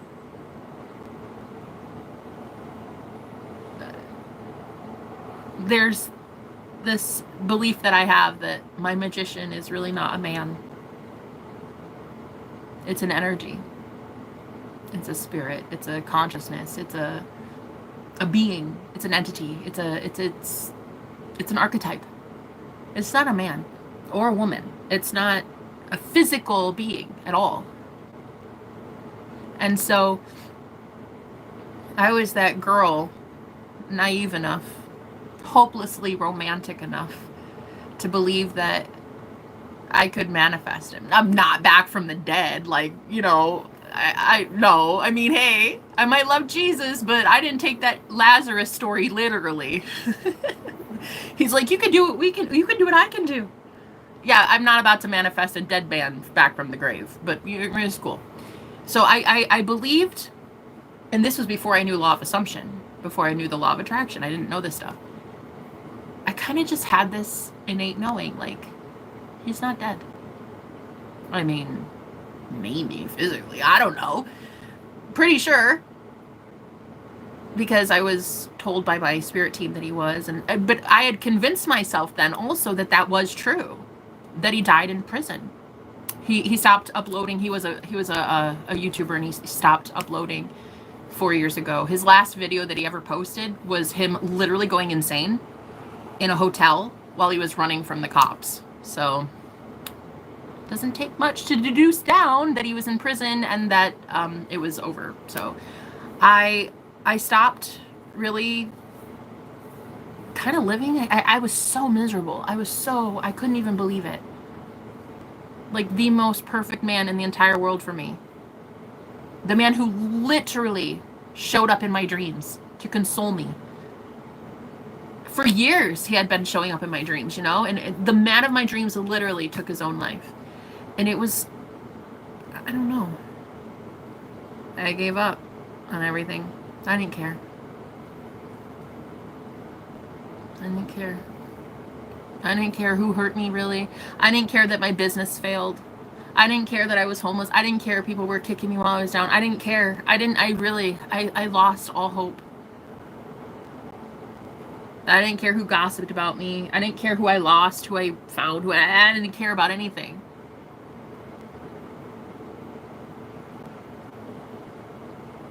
Actually, as I think about it, I'm like, that is literally the saddest story ever. All hope was lost, really, for me. I had this idea that he was like the end all be all, like he was the one, you know. Never saw that coming. Never saw the fact that he was gonna take his life. I never saw that. So there would be these like other guys that would show up in my life and just, you know, they did not want the best for me. And I didn't care. I didn't care. I mean, really, when you are that depressed, like, you kind of just let anything happen to you. You just don't care. Like, really, you're settling and you know you're settling and it's like fine, you know? And so there'd be like these people that show up in my life and they're just sharks, you know, they're just energy vampires at best. Narcissistic, tyrannical dictators at worst. And I just didn't care. Hope. in me died. There was no hope, really.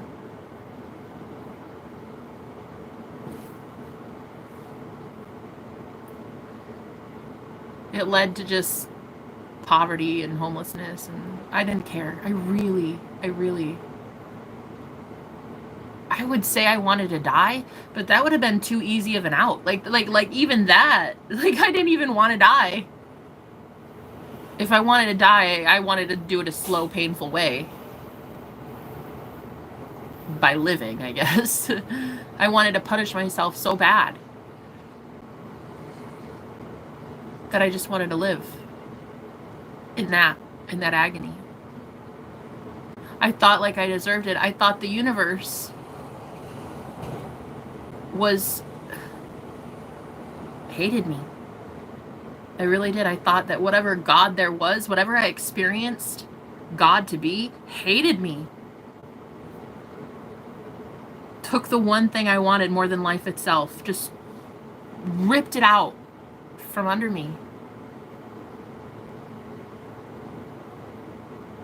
That I didn't care I had thousands of trolls a day telling me I was fat and ugly and I shouldn't be throwing tarot cards because it's from the devil, and I didn't care.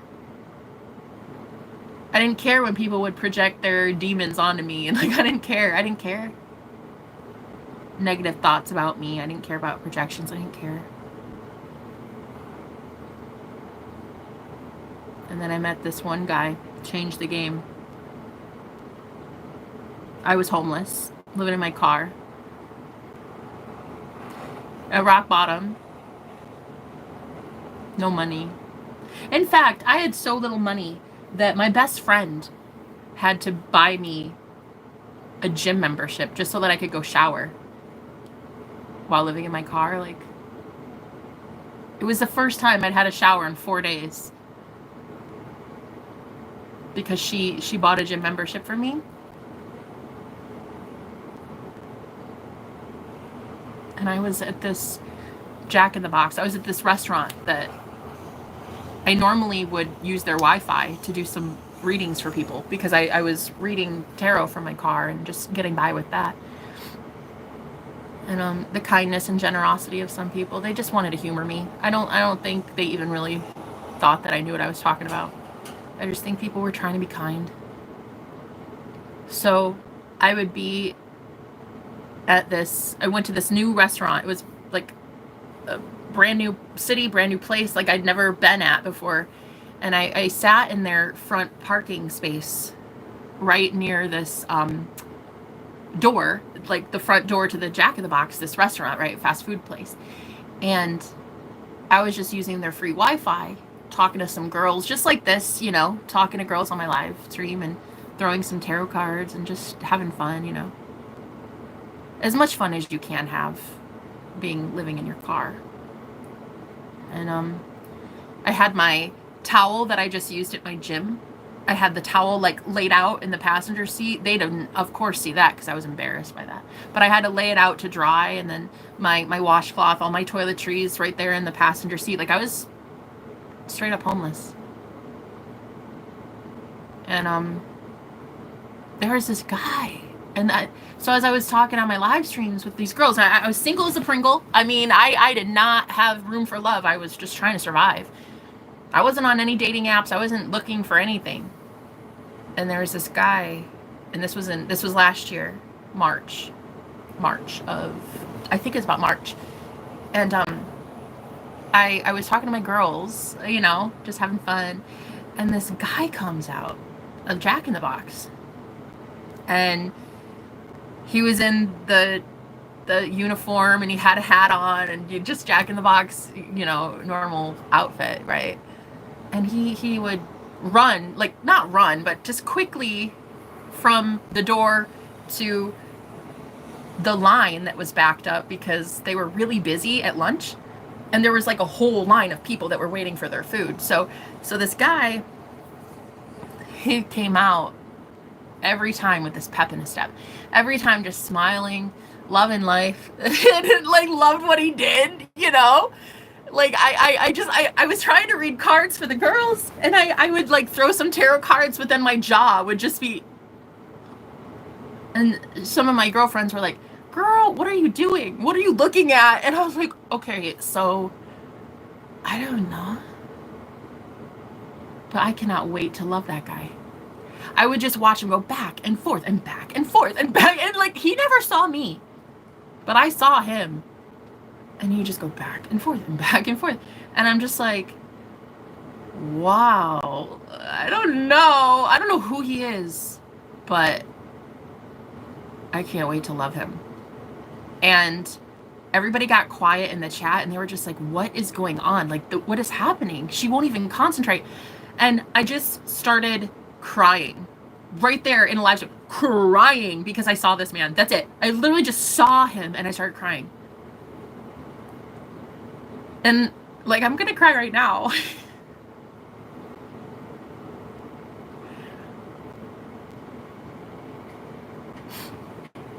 So I would see him grab the food, you know, like take the food from the door and go run it to people, right? And then there was this one lady he handed the food to, and he goes, whoa, oh my God, look at that. And he yelled it pretty loud that everybody around was like looking at what he was talking about. And it was that there were two birds on the ground dancing. Like they were in a mating ritual. And I heard that it was a mating dance. I heard like psychically that it was a mating dance when I stared at it. But the lady in the car, she was just like, right, okay, bye. And she like sped off, right? But here I was like crying. It was so beautiful. The birds, him, I started.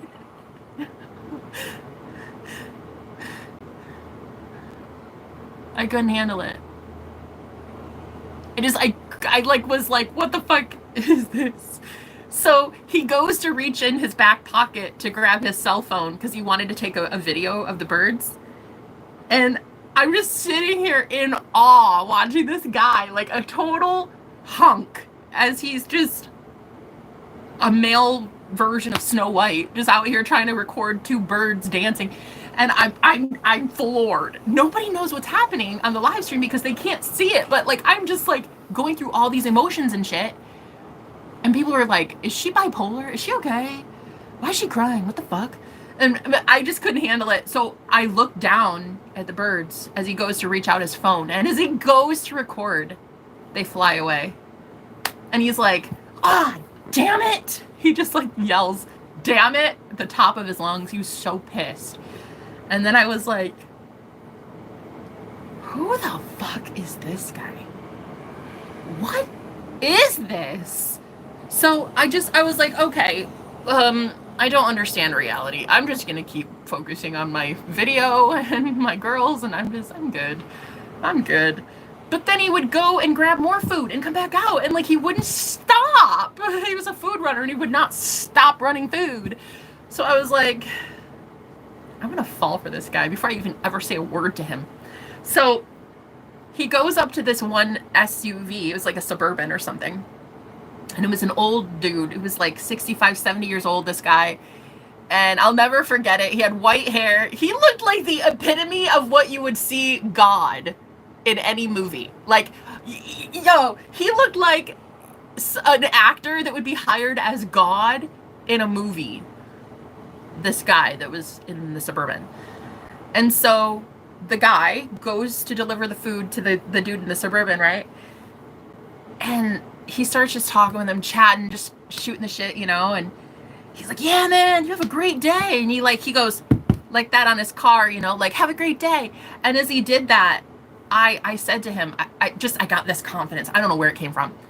I said, hey, psst, hey, you, hey, come here.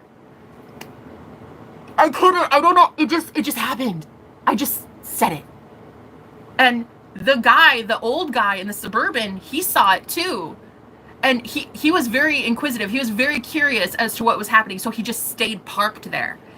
So he didn't leave. Even though he had his food, he didn't leave, right? Well, so the guy comes over to the car. And he's like, hey, how's it going? And I was like, oh, pretty great. I just wanted to tell you, I saw those birds. And that was actually a mating ritual. Yeah, that's a mating dance. So that's probably why they didn't let you record it, huh? Pervert. But I said all this while I have my towel in the passenger seat. I have all my toiletries. I'm living in my car. Duffel bags in the back seat, like I'm embarrassed as hell. I had my first shower in 4 days. I was on my period that day. It sucks. Any homeless girl can tell you that it sucks to be on your period living in a car. But anyway, so he was like, oh shit, yeah, you saw those, right? Those birds? Yeah, mating dance. That makes sense. Wow, they were cool, huh? And he was so fucking excited about these birds, and I was just like, yeah, it's so. Who are you? I couldn't stop. And the girls were watching me live. They were watching this take place live on a live stream.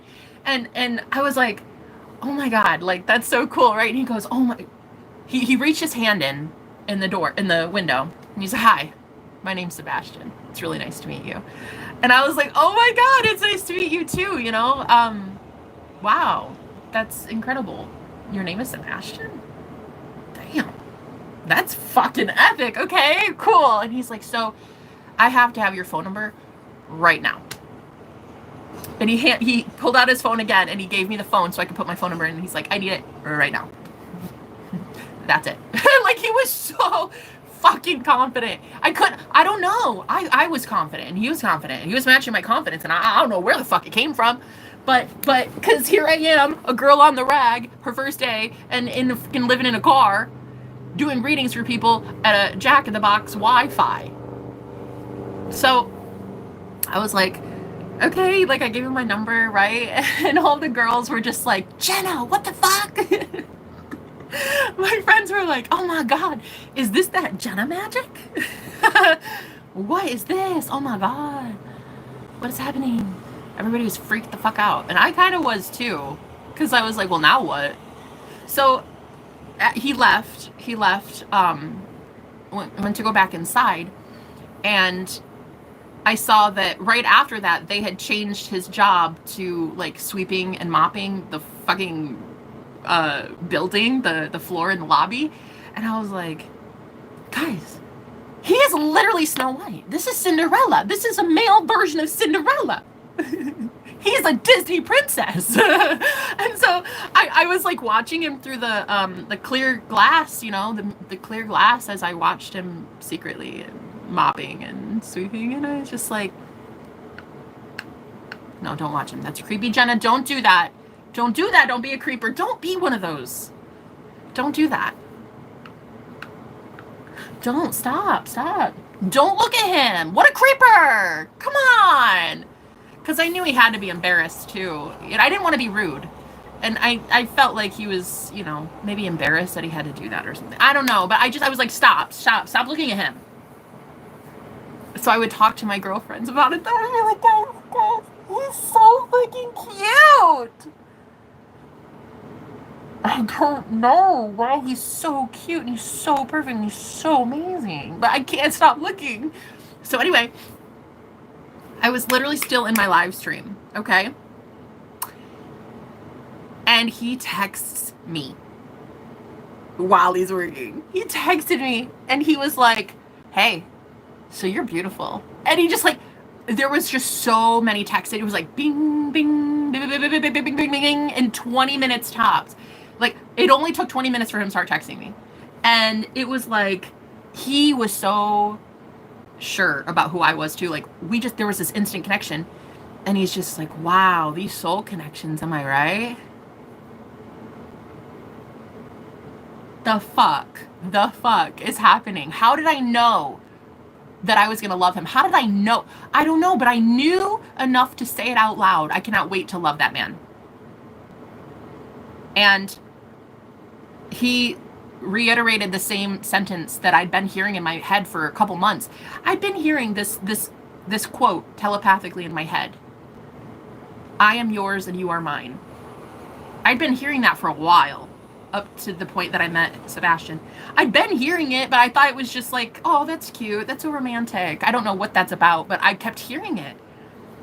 And he literally within the first 10 minutes of texting, said to me, and I swear to everything holy, he said to me, I am yours and you are mine. And I was like, who is this? What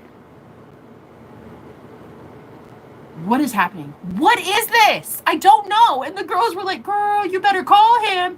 You better talk to him. You better go out with him. And I'm just like, nah, I can't.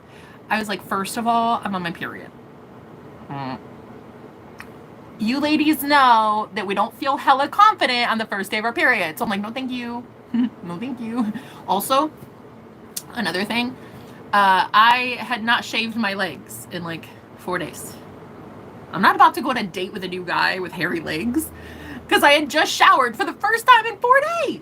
So I forgot to shave my legs that day. So anyway, he's like, I get off at 2. We're going to hang out. Period. That's it. End of story. You're coming to hang out with me. We're going to hang out at 2. You down? I was like, oh, see, no. Nope. Can't do it. I knew that this man had just seen the worst of me. I knew that he looked in my car. I knew that he saw my duffel bags. I knew that he saw I was homeless. I was embarrassed. I was so embarrassed. So I didn't really respond back right away. I just like I was nervous. And my girlfriends were like, I swear to God, Jenna. I swear to God. If you don't go fucking talk to this guy. Like I had one of my moderators. She loved me so much. I had one mod. She was like, bitch, I swear to everything holy. If you don't go be with that man, I will come haunt your ass. I will find you. So she was like, yeah, you need to be with this guy and you need to do something about that. And I had been single for, well, a while. A while. But I was just like, well, I'm on my period and like he's cute. I'm like homeless. So anyway, he was persistent though. He would not stop. He just kept texting me and telling me at 2:00 when I get off at 2, like, I'm calling you, so you better be ready. And I'm just thinking, who is this guy? What is this? Instant connection. Instant. Oh my God. I was like, he has to be a soulmate. Like, this guy, he must be my soulmate. So after 2, he called me and he's like, so you want to come hang out? Netflix and chill? Come hang out with me. We don't have to do anything. We just talk, get to know each other.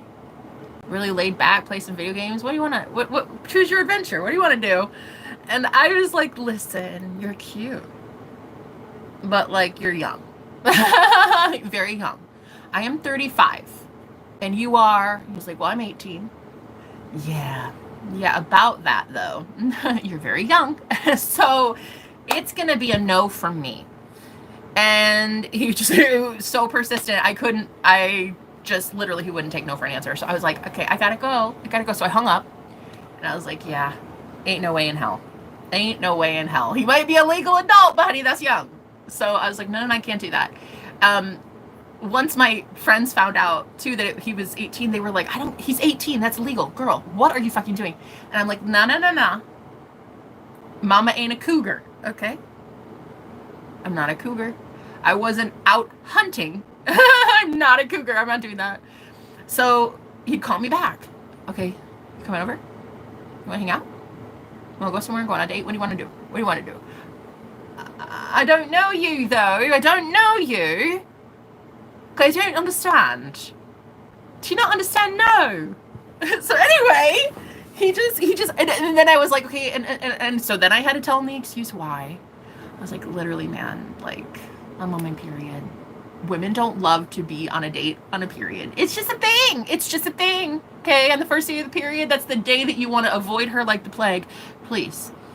And he's like, I don't care. I really don't give a shit. And then I was like, well, see, then here's the thing also. I did not shave my legs. Girl, I gave every fucking excuse in the book. I literally tried to push this man off of me so hard. I listen, once I said the hairy legs thing, he's like, I will literally braid your leg hair. You're coming over. And I'm just, cannot. And then he said the craziest thing to me. He said that he heard in his head, when he looked at the birds, he heard something say to him, that is a sign that you're about to meet the one. He heard it in his head.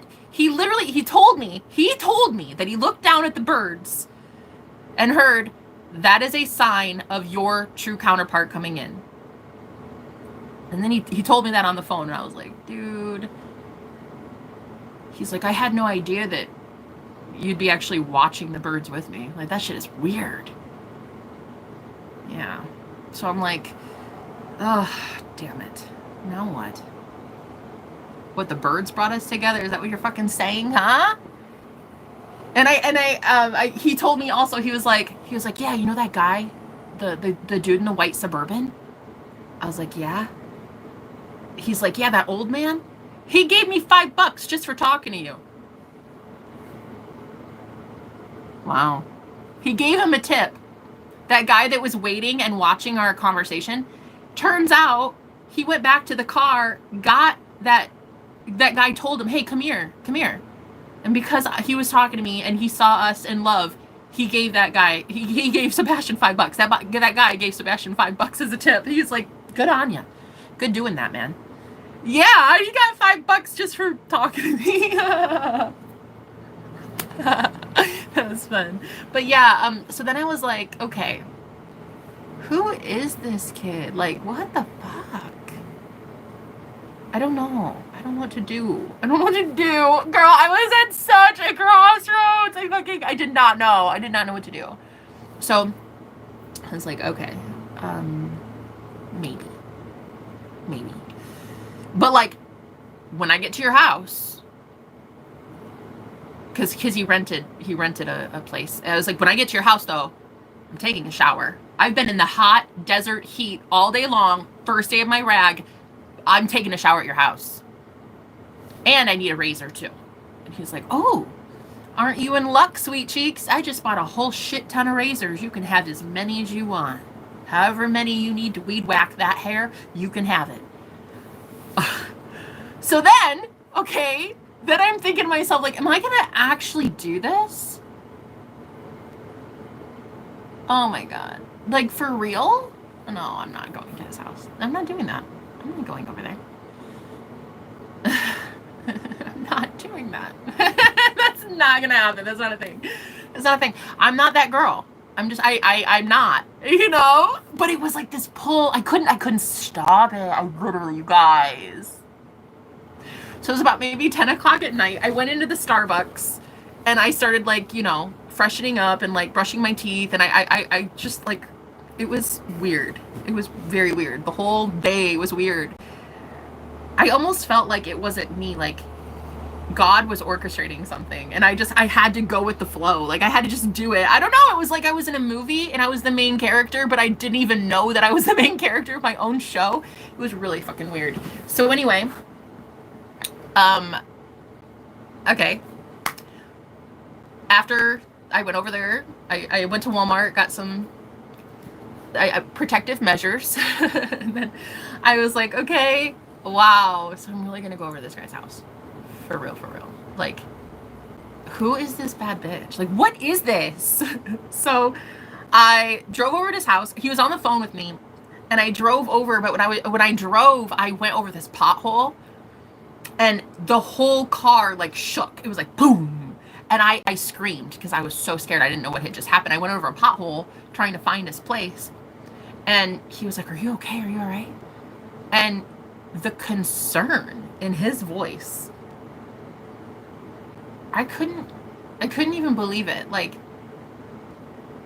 you can tell when someone is legitimately concerned for you. And I'm just thinking, you're a complete random stranger. Why do you care? And he was like absolutely upset, like thinking I had just run into something. he was like, are you all right? Are you all right? You just park. No, stop. Park. Find the nearest place and I'll walk to you. So anyway, I found this gas station and I parked there. And I was nervous because like my car was the only thing I had, you know, it was my only home. And I waited in this parking lot in the freaking middle of darkness at like 10 o'clock at night. And I waited for this guy to just come walk and rescue me. So he walked out of his apartment and went to find me. And so I'm sitting there in the car with him on the phone, and he's like, where are you? Where are you? Okay, so you're at this one. You're at this gas station. Okay. All right, bet. I'm gonna roll up soon.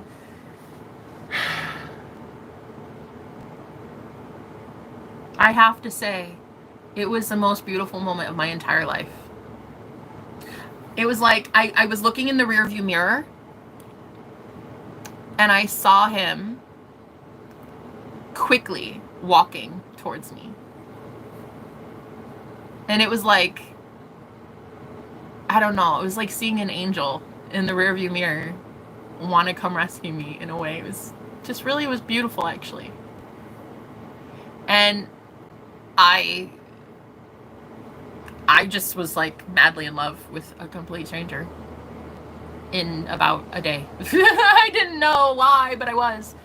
And I opened the door and he like opens the door and I'm just looking at, and girl, I'm in like some yoga pants, a paint stained t-shirt. Like I'm just like hot and sweaty and smelly. And like he opens the door and we lock eyes and he pulls me out of the car. Like, I think the car was still running. Yeah, the car was still running. He pulls me out of the car. And I am not kidding. It was fucking fairy tale magic, the way that man kissed me. I had never been kissed in my entire fucking life the way that I was kissed in 2 seconds of being in this man's presence. And it was by far the sexiest thing that has ever happened. And I felt him shaking like a leaf because he was so scared about, I think he was nervous also meeting me, but like the pothole thing, he was just like shaking. And I remember I hugged him and I just remembered like soothing him, calming him. Like, it's okay, I'm here now. Like, it's okay. It just took away all the stress, all the pain, all that, like, the weird jitters. It was so natural for us to be together. And it was by far the most magical experience of my entire life. That's not even the craziest part. So I get to his, so he walks to his apartment and I follow with the car because I couldn't find where he was. So I follow him, you know, and I get to his place, and first of all, I tried to lock myself in the bathroom so I could get a shower because like I wasn't comfortable. I needed to clean up and freshen up and stuff. And he wouldn't even let me. Like I was like, okay, bye. And then try to close the door. And he just would come in kissing me and being like, nope, I can't, I'm sorry. And I was like, no, get out. And then he'd be like, I don't know if I can. And so he would like bust in the room again. And I'd be like, okay, I gotta shake my legs. Okay, go. Like, oh my God, I can't. So he just like patiently waited outside. And I loved it too, because there was this Alexa. He had an Alexa, and I never ever had one of those. But he told Alexa to play my favorite song, my favorite artist, which I think told him about. I don't know, but he started playing music that I absolutely loved, and checked he got the water temperature for me and everything, and he was just like, here you go, here's your razor, you have at it. And I'm just like, this is the best fucking experience of my life. I'm having way too much fun. This isn't real. Girls like me don't have fun like this. Girls like me don't manifest men like this. This is no way. So I obviously checked his ID, and I was like, you need to show me right now you're 18. So yeah, 100% 18. Never met the guy before he was 18 years old. God's honest truth. That man, 18 years old. The ID proved it. And also I found out, and the craziest thing, I found out that he actually started working at that Jack in the Box just like 2 or 3 days before I went there. He literally just got that job there. And I think it was to meet me. I'm not kidding. I think that it was so divinely orchestrated that he was just meeting me there. Like, he'd only worked there for 3 days. I thought that was so crazy. Anyway, so yeah, I found out 18. Okay. And then I was like, okay, well, oh boy. I don't know what life is, honey. I don't know what life is, but damn, it's wild. Damn, it's wild. So the birds brought us together. Aw, Medina. Hi. Oh no, Judge, spare me. Me too, Joyful. Hi. What is bro doing in the forest? I don't think swatting is possible. I don't know what that means. Who cares? He's probably already under surveillance. I bust the windows out. Yaka. City messed up. What are you guys talking about? Okay, anyway.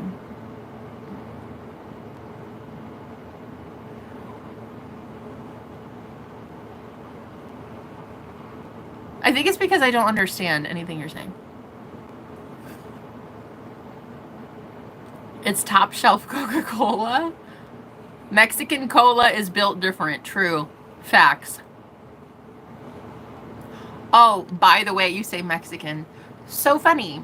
So funny. So guess who speaks Spanish as their first language? Sebastian.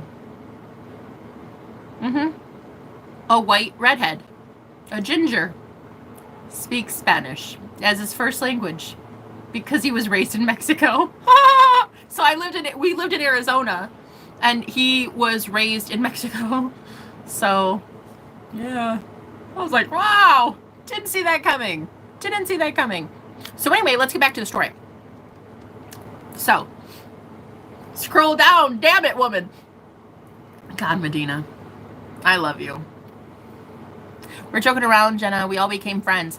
Judge the Troll became friends with Medina, my favorite mod. Are you serious? You guys became friends? Look at how love always brings the group together.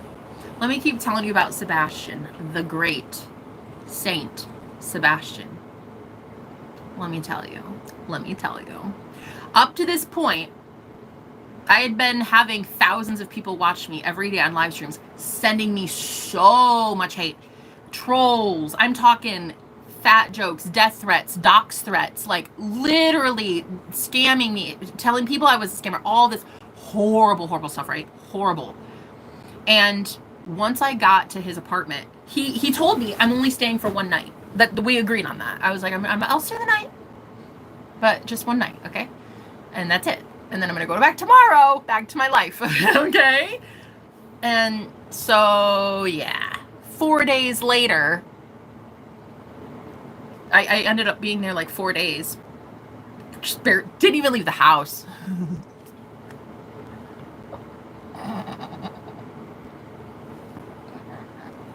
Sorry, I didn't know. Like our first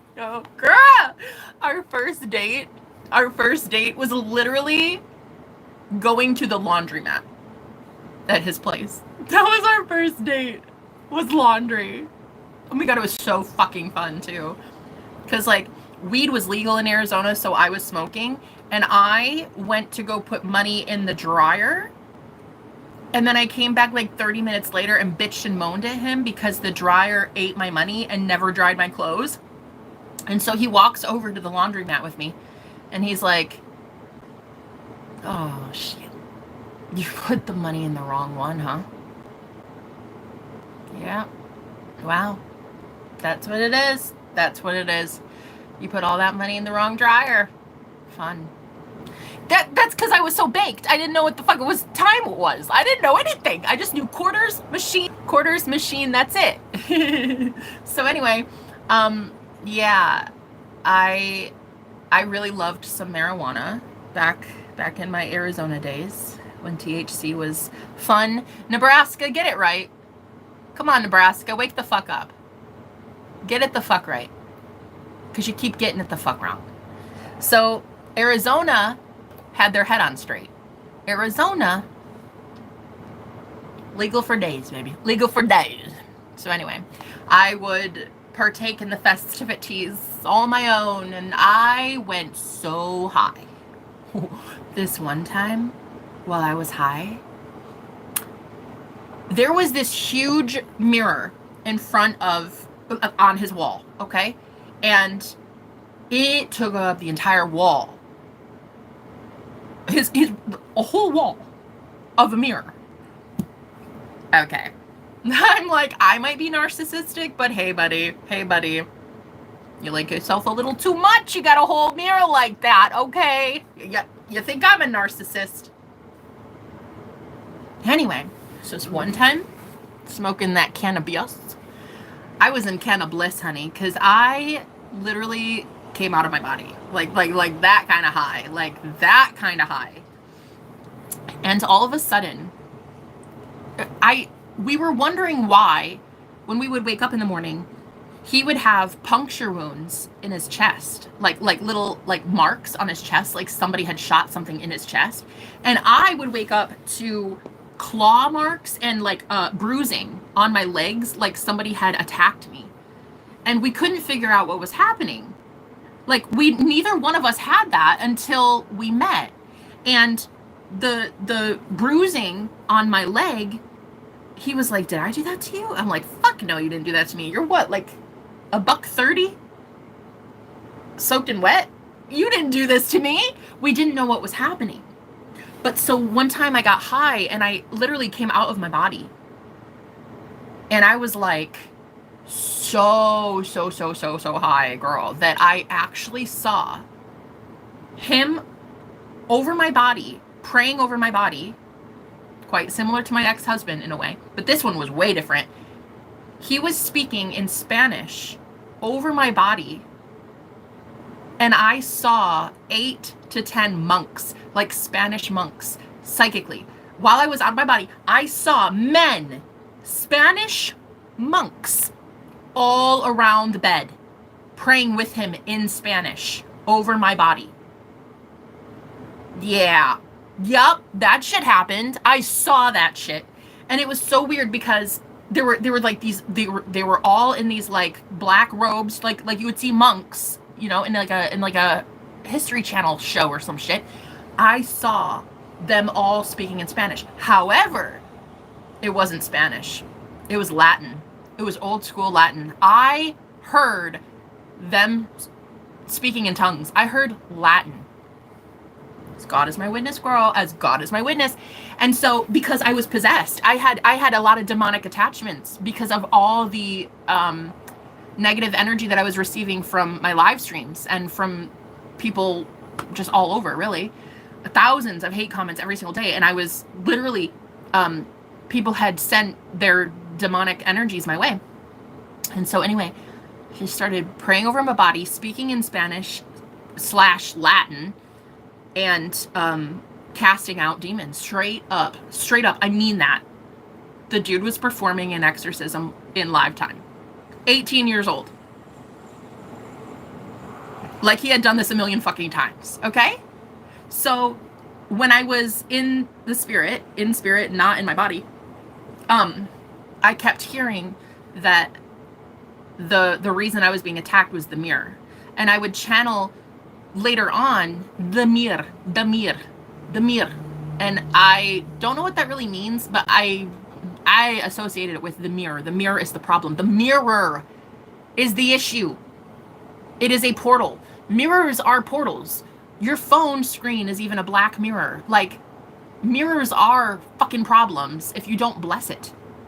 And so, because I was high, and this is why I love weed, because I get so many messages from spirit when I'm high. People need to fucking get it together. with the whole anti-marijuana thing. Bitch, sit down. Shut up. I have had ex-boyfriends try to tell me that they don't want me smoking cannabis. I don't give a fuck what you want. I give a fuck what the Most High God wants. Hey. So anyway, I love me some MJ. So he started casting out all this shit out of my body, out of my aura, out of, like, 18 years old. Works at a fucking Jack in the Box. Huh? 18 years old, working at a Jack in the Box. Casting out demons. Like, the fuck is reality, bruh? The fuck am I doing? Right? So, I was like, okay. As I eventually came down, I became conscious, like, the THC wore off, right? He had no idea what I saw. He had no clue. Okay, so listen, I had to tell him, hi, you have no idea that your spirit team, your ancestors, oh, I have chills. You have an entire sect of holy men praying with you.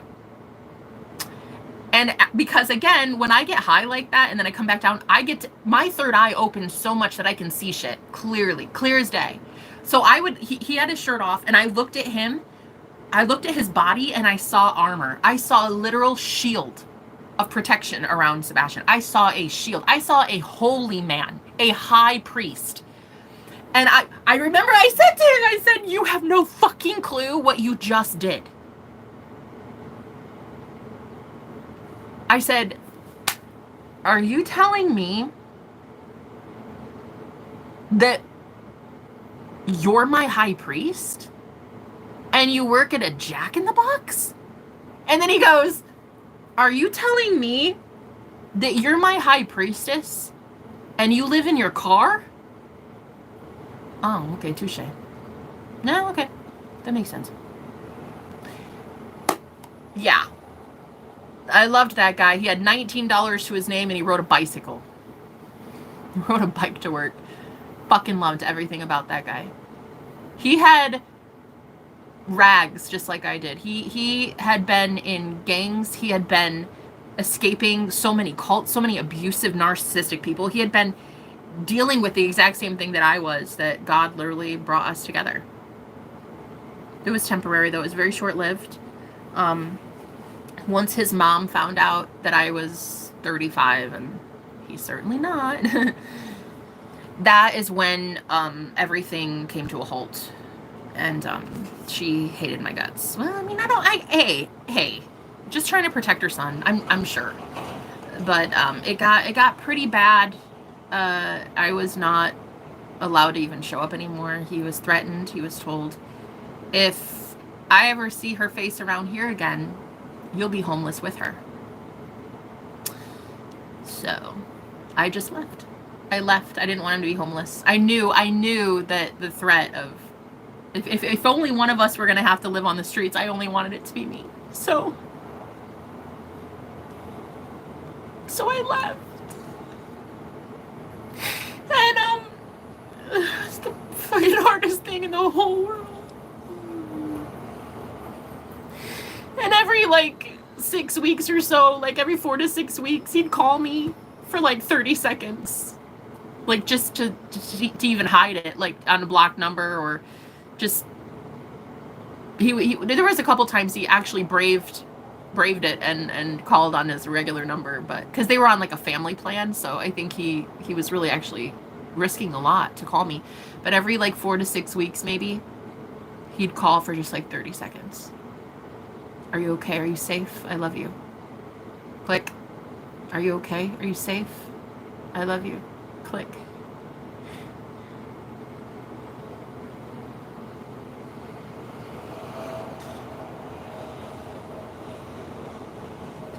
I remember the last day that I was there was the 4th day, I think. About 4 or 5 days. It was not very long that we were together, because it was just so much. It was a lot. It was a lot of psychic warfare. We couldn't handle it. So about 4 or 5 days into it, I remember I was laying in bed and he was in the shower, and I said to him telepathically, we're done. I have to leave. I have to leave. By this point, my car had been impounded. My car got towed by the landlord because they were, not because I did anything wrong, but they were repaving the asphalt and they didn't know whose car it was because it's not registered to the complex. So I had my car towed to a local nearby tow company, or, you know, a lot, whatever. And so it was impounded, and it was $350 to get that bitch back out. And I didn't have the money. I didn't have the money. So he asked his mom if she would loan him the money so I could get the car out. And she said, sure, I'll give her the money, but that bitch has never shown up in your life ever again.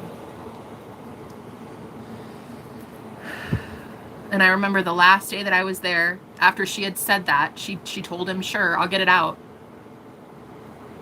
but you're done. I had made my decision. I was laying in bed and I telepathically told him, I'm done. He shuts off the water. In live time, telepathy, that's how this shit works. Thought transmission, it's instant.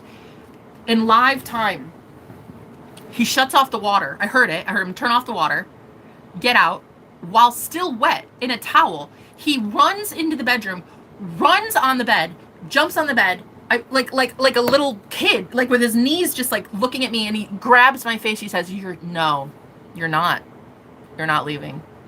You're not. It's not a thing. You're not going to leave. And I just started crying. And I'm gone. I knew that if he fought for me, he'd be on the streets again. And he had already been on the streets. He had been in gang violence. I didn't want that for him. So I left. He walked with me to the impound lot. And as we were walking, he just kept begging. You're not leaving. You're not leaving. This isn't over. This is not done. This is not done. And I was done. I knew I had to be. And we get to the impound lot, and I'm just standing there. The lady is doing our paperwork, you know, and he just asks in front of the girl, he's just like, you love me? And I was like, of fucking course I love you. Don't go. Don't go. Don't leave. I have to.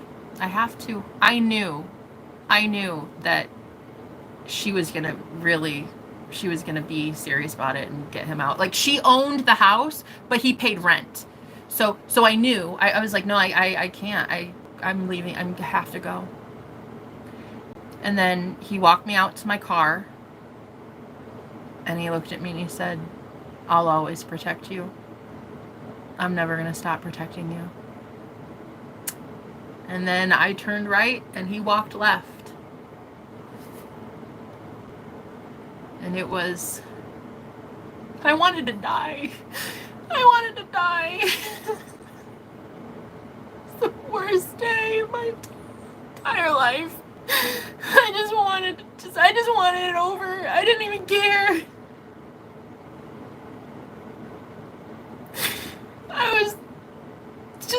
Nobody could tell me anything anymore. I hated the world. I hated everybody in it.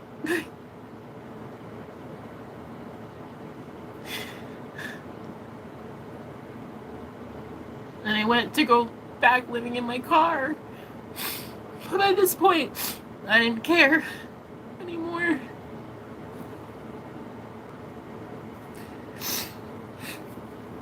I would just let people say whatever they wanted. They'd call me a pedophile. People would call me a cougar. a groomer, a narcissist. They'd call me every name in the book, and I didn't care. I let them.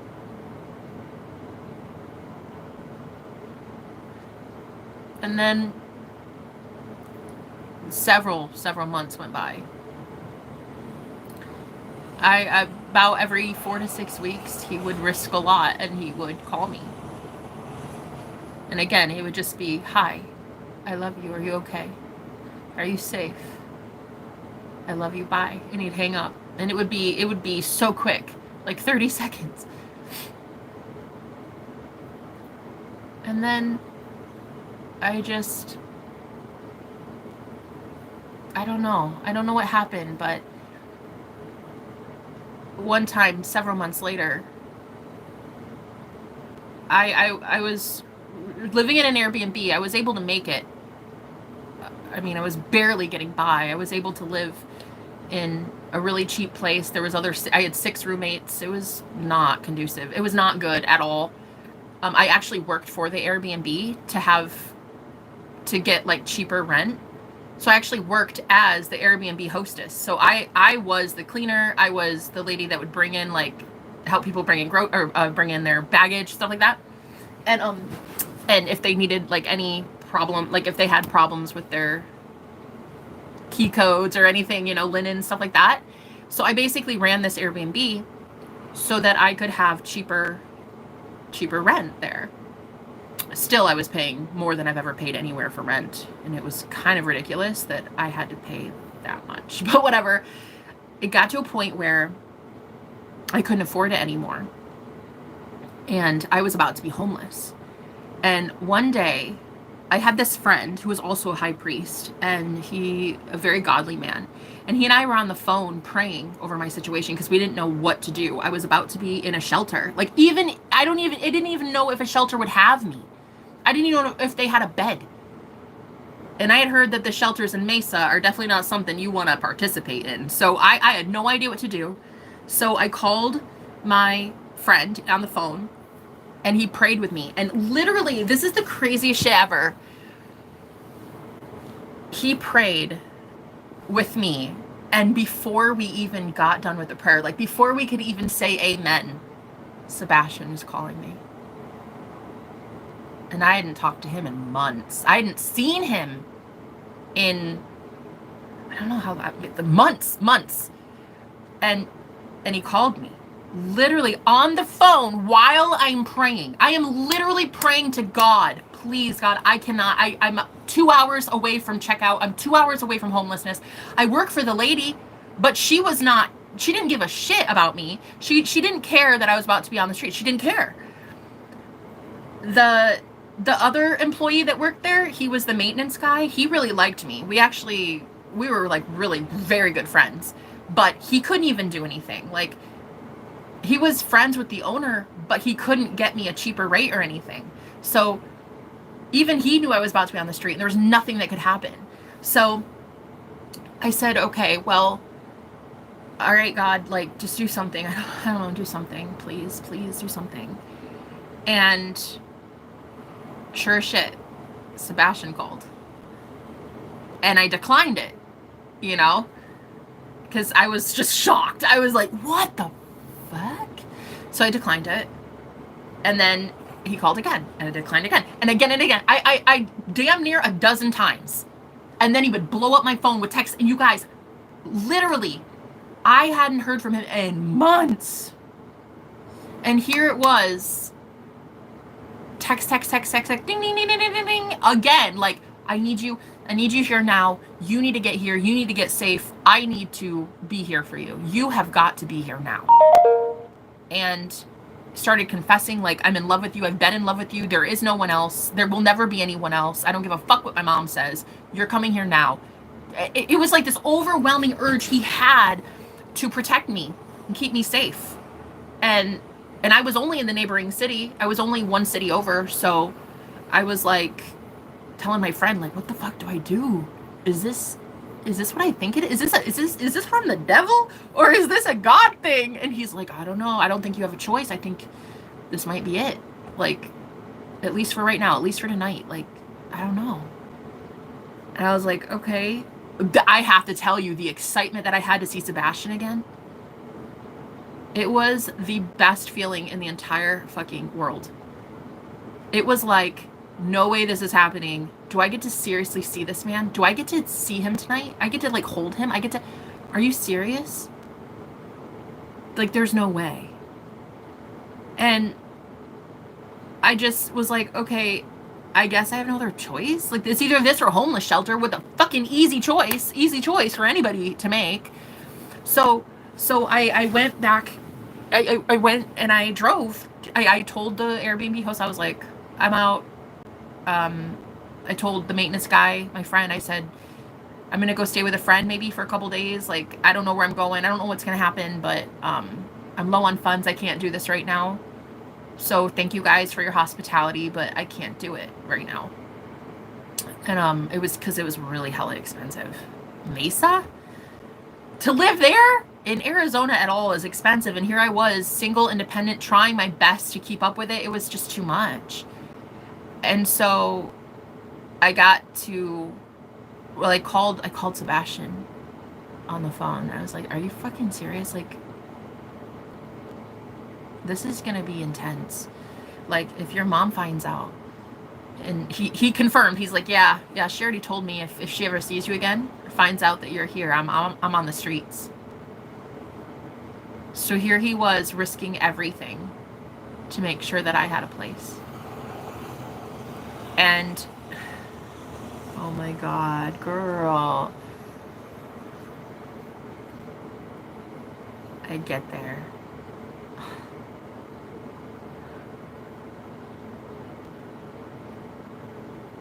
It is like looking at the most beautiful thing on the entire planet. That feeling of safety, that feeling of home, that feeling of, oh my God, I'm safe right now. Like, I'm safe right now in this moment. Like, in this moment, right this second, I'm okay. I opened the door, he got a haircut, and I couldn't stop staring at him.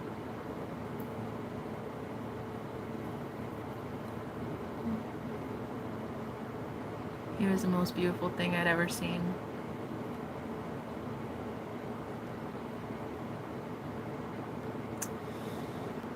I just started crying. I started bawling. I hugged him and I just cried and cried and cried. I can't even remember anything.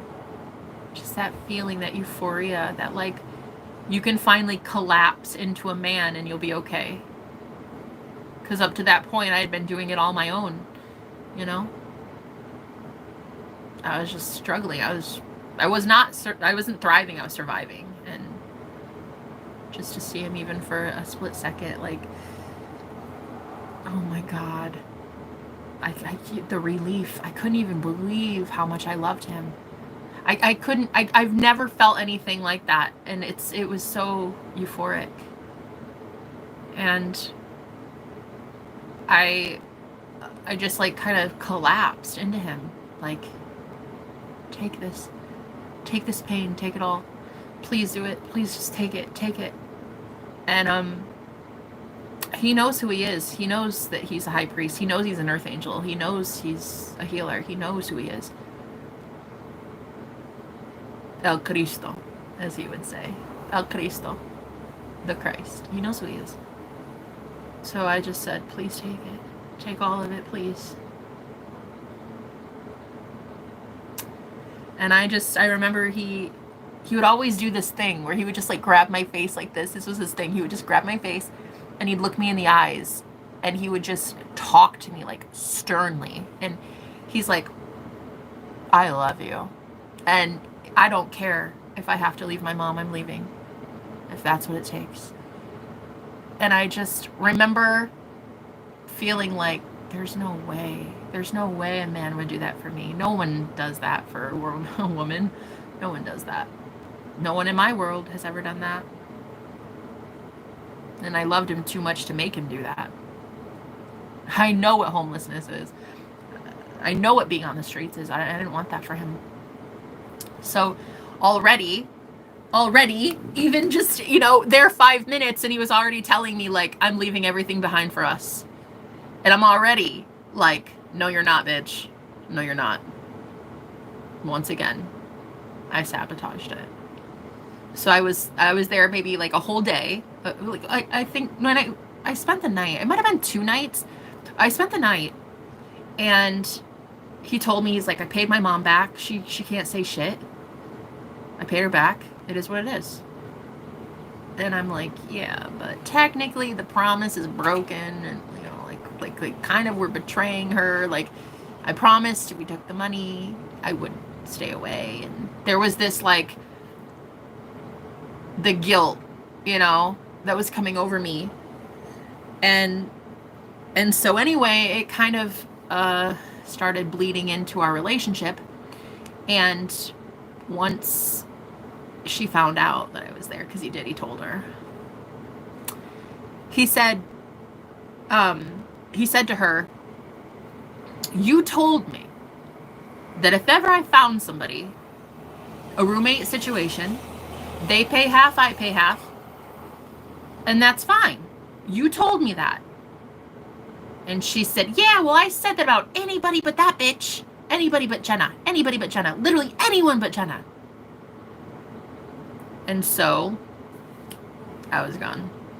Not before he and I had this really insane argument and blow up that was quite even dangerous. It was like, it never got physical, but there was this like weird twist that happened an hour before I left, and it was him going just like berserk. Like I saw what dark magic is. I saw spiritual warfare, because he just turned not even Jekyll Mr. Hyde. It was like a sweet, soft, kind, loving man into like a weapon. And this is when when I talk about the Hunger Games, if you guys have ever watched the Hunger Games, Peeta is made into a weapon to hurt Katniss. And that, it started reminding me of that. The way, once his mom found out, that's when it all changed. The way that he was weaponized towards me was something out of a fucking horror movie. It was the weirdest shit ever. And then I knew, I was like, I have to go. I have to go. Duh. Of course I have to go. You've just turned into an insane zombie. It would make people's heads spin. I'd never seen anything like it in my life. So I left. And I never saw him again. Until I moved here to Nebraska. You guys have seen the story of Augustine. He came and he got me, because I went back to the Airbnb, and I was still trying that for a little while, but it was getting really, really costly. I couldn't afford it, really. And I met Augustine. Well, he met me, really. He showed up on my live stream, and he really seemed like a genuine, honest, godly man. So he brought me here to Nebraska, which I loved. He drove all the way, like 2,000 miles round trip, to come get me and have me here in Nebraska with him. And even still now, I'm currently here. But I remember that when I got here, it was only like a week or two into it, Sebastian called me. And again, confessed feelings, admitted everything. I'm in love with you. I'm never gonna not be in love with you. Like, I don't stop seeing you anywhere, everywhere. There's not another woman. There will never be another woman. There can't be. It's you. It's only you. And I told him, because I wanted him to leave me alone. I wanted him to be safe.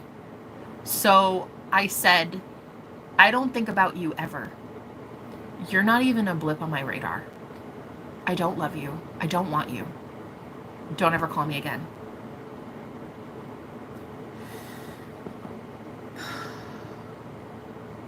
That hurt so bad. But I wanted him to have I wanted him safe, you know? And I thought that that's what I was doing. Keeping him safe from all this, like, drama that was here. There were 3 witches in this house and a warlock. And there was just so much dark magic that was coming at me. I was being targeted left and right. I mean, it was vicious. And I just wanted to keep him safe from it. So I told him, I'm with somebody. And I'm far away from you, so please don't ever talk to me again. And then I hung up. And then I tried to make things work with Augustine. I tried my best, but I had so many women that hated me here. And it was bad. It was very bad. It was the most painful shit I've ever been. I've never seen anything like it. And I just wanted to keep him safe from that. He doesn't deserve that. He's too innocent of a soul to be anywhere near me during that. Then I started discovering that there is a twin flame, my twin flame, Gordon. And I met him. He met me online.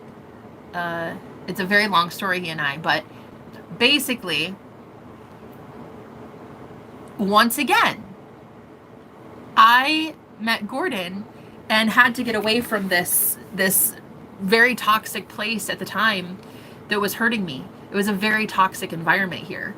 It's not now. I'm safe. I'm safe now. But at the time, it was bad.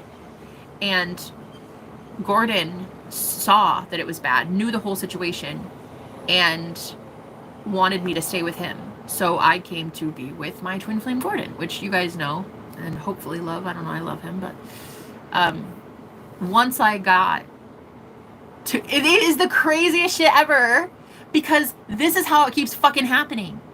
I got to be with Gordon, and just a few days into it, Sebastian confesses once again.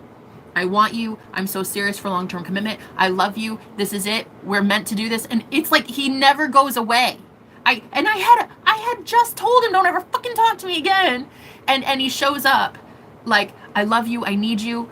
And it is like he won't go away. And he's like, I never got over you. There's not another woman. There will never be another woman. It's you and only you.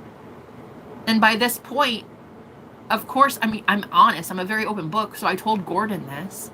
And it just, it put such a big wedge in our relationship. Knowing that another man wanted me that bad and we had that much history and it was that strong. And it was a lost love. It was like the one that got away. That it really festered, and it broke Gordon and I up. It really did. I hadn't even been with Sebastian. I even told Sebastian, like, look, I'm here in the Midwest. Like, I'm not there. I'm not there anymore. And it was like Sebastian was so upset, so depressed on that phone call that he hung up on me mid-sentence.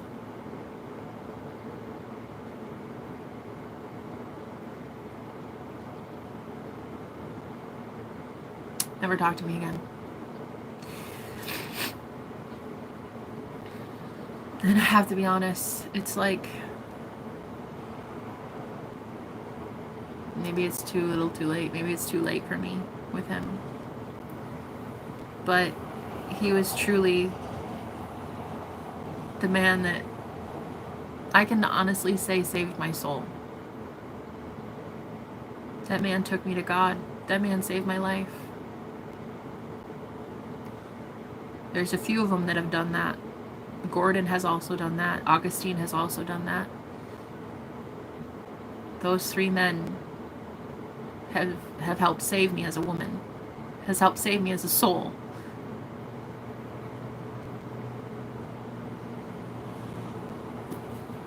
My fucking heart is just... This is how I knew that I was polyamorous. This is how I started discovering that you can be in love with more than one man at a time. And though it's a new concept for all three of these guys, like, it's not it's not a normal thing in society, I don't think. It's probably normal and common. It's just probably not accepted, you know. I don't know. But where I'd come from, it was only monogamy. It was only one man, one woman normally. But now it's one person. But even still, the society that I was raised in, it would have never been accepted to have one woman and multiple partners. It's not a thing. And I started entertaining the idea when I was with Gordon. But oh my God, the resistance to it. Oh, honey, the way this man hated my guts for even implying such a thing. I couldn't get over I couldn't get over what Sebastian had said, though. You know, there was like this new safety, this new comfort that I had within myself, that I was like, I was actually feeling comfortable. I was actually feeling like myself more. I was actually feeling safe in my own body, in my own frame, in my own life, with or without a man. Like, I was starting to actually feel safe, that I was entertaining the idea of talking to Sebastian and having him in my life. And while Gordon was very much fine with it as a friend, he's like, nah, that guy's great for you. I love it. I love it. I knew deep down that no, I can't. I love Sebastian far more than that. If he were in my life, it would be in an all-encompassing way. And I knew that, and he knew that.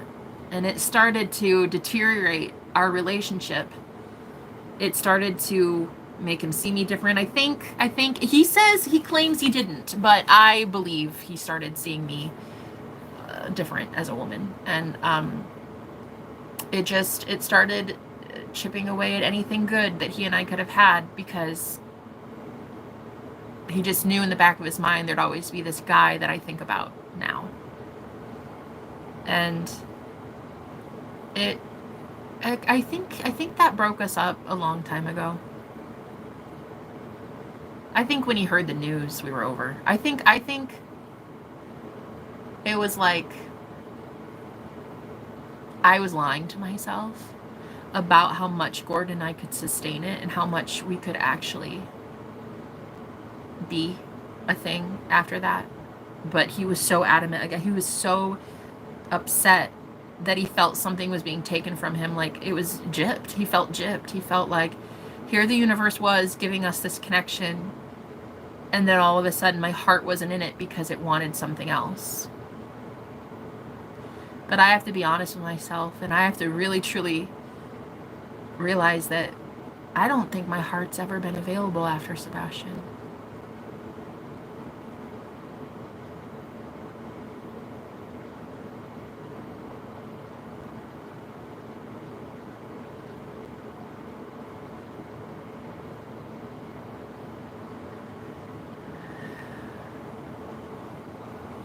Maybe that's the truth, you know?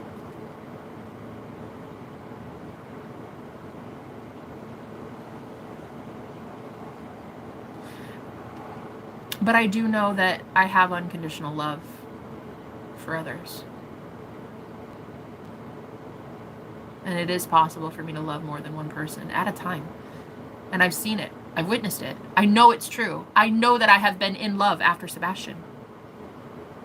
So it really, for me, my journey now is soul development, but also realizing and recognizing that love sometimes doesn't just fit in a box of like, I love that guy and he loves me. It's not like that now. Now it's like, I love that guy and I also love that guy.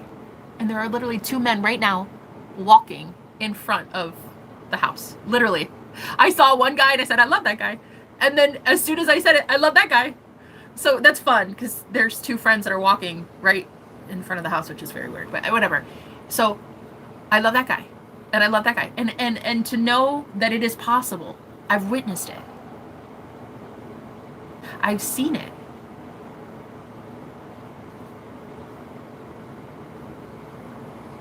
I can't unsee it. And there comes this point where you have to defend what you know is true more than anything.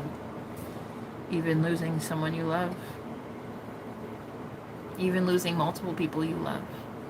If they're not about it, they're not about it. You know? I'm not about to force somebody to accept a lifestyle that they don't want. I'm not about to force somebody to love me when I'm a ticking time bomb and a fucking loose cannon. I'm not going to force people to love me. Why? That's not love anyway. I'd rather somebody love me because they want to. So right now, as it stands. I'd say I'm pretty single. I'm pretty much a free bird, single as a Pringle, though my heart feels like it's so torn in so many different directions and being pulled on by so many different people. But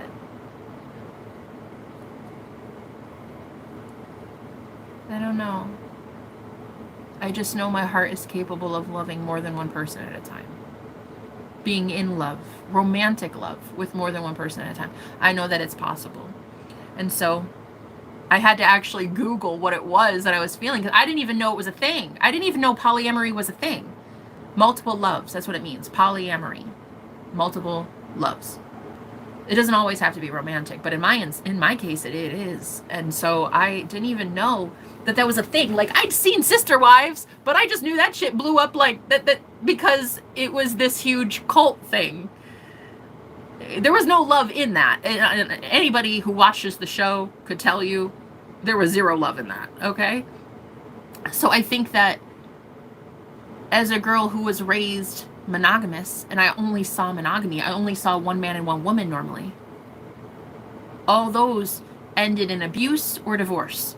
So I didn't even see monogamy as holy anymore. I didn't even see a sacred, and plus I'd been divorced. So the whole idea of it, to me, was just, it was a moot point. It was redundant anymore. The monogamy, I mean, I guess I can understand at a higher vibration how beautiful it is. But I never saw love between a man and a woman as beautiful because I only ever saw abuse take place, or devil energies be fueled, or, you know, secrets. And I just saw like dark energy around any monogamy, you know? Same with polygamy. You know, they glorified it on TV, and all you really see is abuse and cults and like bad shit, you know? So I had never even conceptualized, even thought that it was possible to be in love truly with more than one man at a time. Never ever. I had to Google that shit. Once Sebastian came back, I had to Google what it was that I was feeling. And that's when I learned about polyamory, and me talking about it and being more open, it's brought in a lot of women who are polyamorous. Like, a lot of people have found me online and they message me privately and they're like, hey, yeah, no, this is my story. I have multiple men. I do this and this and that. I'm just like, what the fuck? This is real? Like, yeah, it is real. It's just painful so far. It's just been me trying to defend my lifestyle so far. It's never been me actually having it yet. And so anyway, sadly, I don't know much, but I know that I love Gordon, but I don't know that he and I are going to make it. And that's okay. And it's the same with Augustine. You know, I love him too. He came and rescued me. Not once, but twice. Kept me from a shelter, kept me safe as best he could, you know? And I love him. And I don't wish any ill will on either of them. Same with Sebastian. Like, that was a beautiful past. I don't know if it'll ever go to the future, but just knowing that a chapter is closing in my life, and it's this powerlessness within connections, feeling like I don't get to have what I want because some man's will is always stronger than mine. So I just move on. I just cut cords and move on, and I'm not about to make anybody chase me. I'm not about to make anybody even remember me. I'm not the type to like haunt your ass. I don't want to haunt you. Truth be told, I want you to move on and find beauty and find love. And if that's not me, that's not me. And I want that for you so bad. I think right now I just want to know me. I want to know what I'm about. I want to know what makes me so beautiful. And I want to fall in love with myself, you know? After all this treachery, this witchcraft that has taken over, the gossip and the slander and the fucking women that hate my guts and want to punish me for being in love. I just want to be in love, and I want to know what that's like without being punished for it.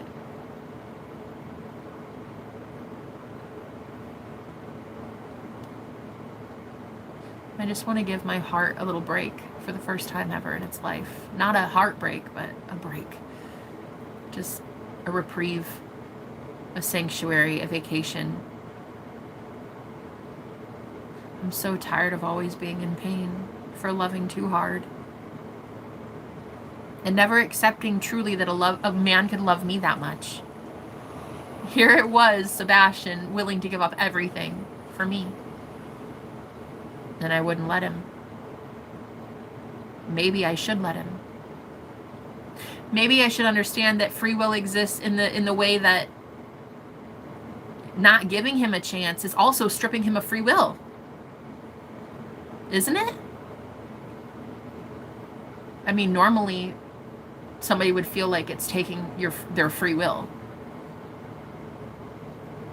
But isn't it also taking his free will by not allowing him to love me? By not allowing me for him to risk anything to be with me?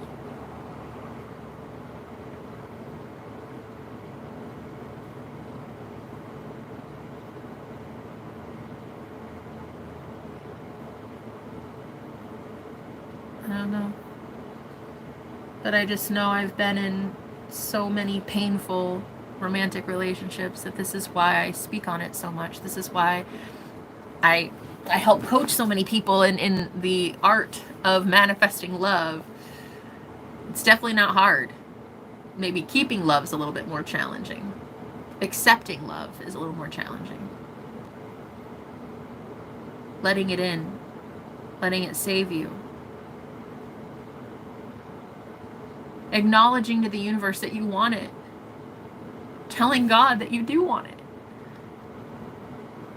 No matter the struggles that come, no matter what judgments you face, because you know you will. Just accepting that you want it.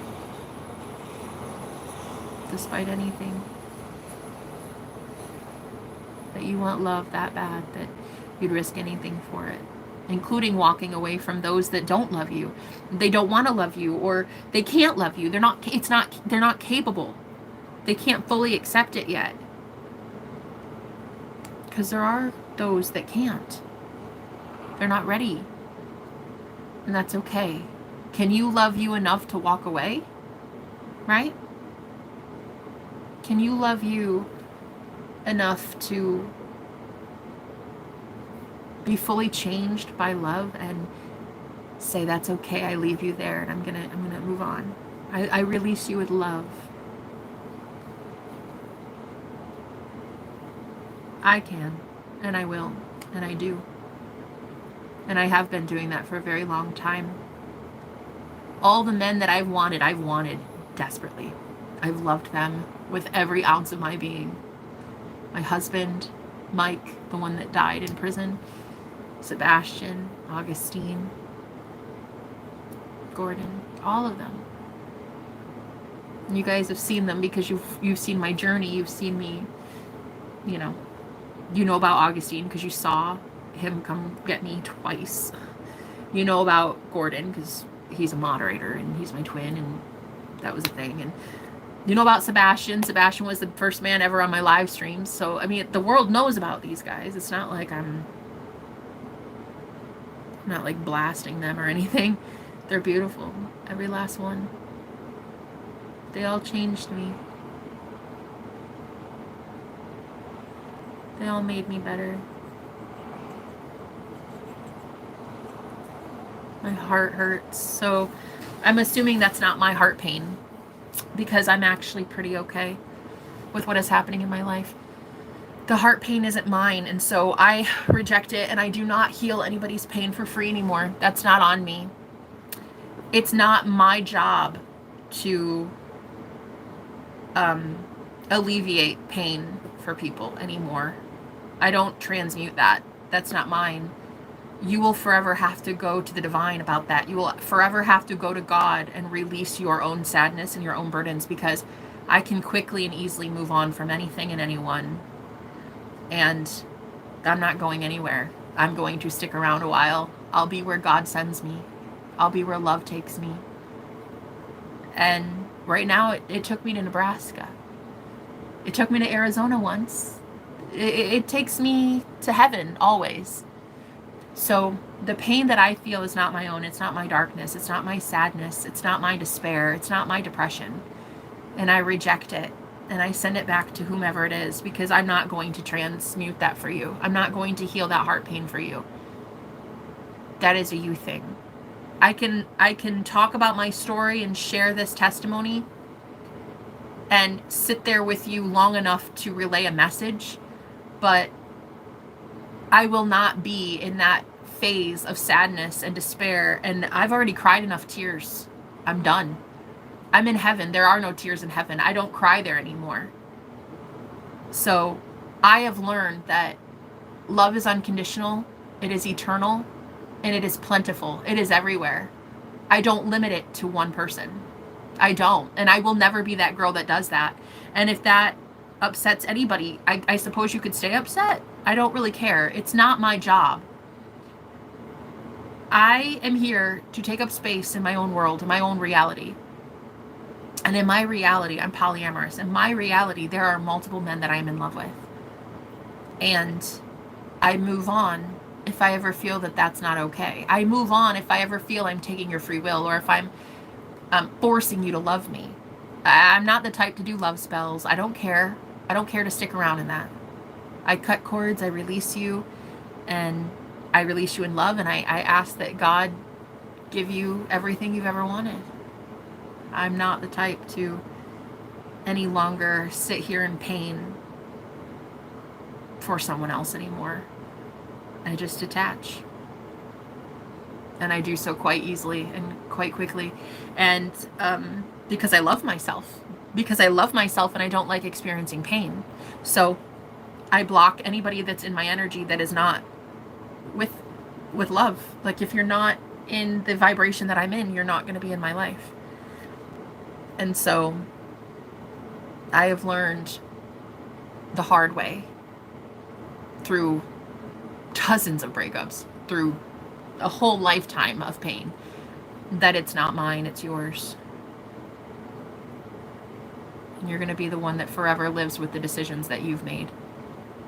You will forever be trapped in your own prison of your own making because you did not choose love. And that is a you thing. That is not a me thing. So I am free. I'm independent. There's no ring on my finger. I'm free to go. I'm free to leave if I want. I'm free to stay if I want. I'm free to do whatever it is that the mercy of God and the grace of God offers me. I'm a free spirit. I'm very independent like that. I'm not going anywhere. I might physically be leaving a place, but energetically, I'll always be here. I'll always be the one that people remember. And I'm okay with that. I think actually, in talking about Sebastian so much today, part of me really wants to reach out to that guy. Here he was checking on me, risking a lot to check on me every few weeks. And I want to check on him. I want to see if he's safe. I want to love him. I want to love me. I want to love him. I want to love the one that always wanted me and never got to have me.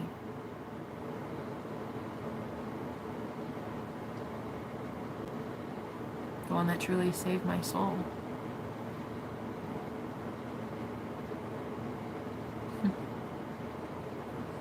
Anyway, this has been a crazy storytelling day. I love it. I hope that you do too. I hope you had fun. I had a good time. Thank you for listening to my testimony. I love love. I'll always love love. I'll always be that girl that has stories to tell for days because I open my heart and I let people in. I'm never going to close it off, and I'm never going to... I refuse. I refuse to be the cold, bitter girl that a lot of people wish I were. I refuse. I refuse to be angry. I refuse to hold grudges. I refuse to send dark magic. I refuse to gossip about men. I refuse. I refuse. Oh, I will never hurt anybody that I love. I will not. I will leave in love, and that is it. And I will wish the best for you, and that is it. I will never be that girl that it becomes so bitter that she ends up hurting a man on her way out. That's just not gonna be. That'll never be me. These men saved my life. They cared about me and they loved me. And they took care of me. So I will never, ever speak an ill will or an ill thing about them. They loved me. Truly. All of them being high priests, all of them being godly men, protectors. They did. They protected and they provided and they kept close eye on me. And I can never say a bad word about them. And I won't. I refuse. No matter where I go, no matter what happens, you'll never hear a bad thing from my lips about any of these men that saved my soul. They loved me when I had nothing. They loved me at rock bottom. I had nothing to offer them. And they loved me as God would. They loved me as God.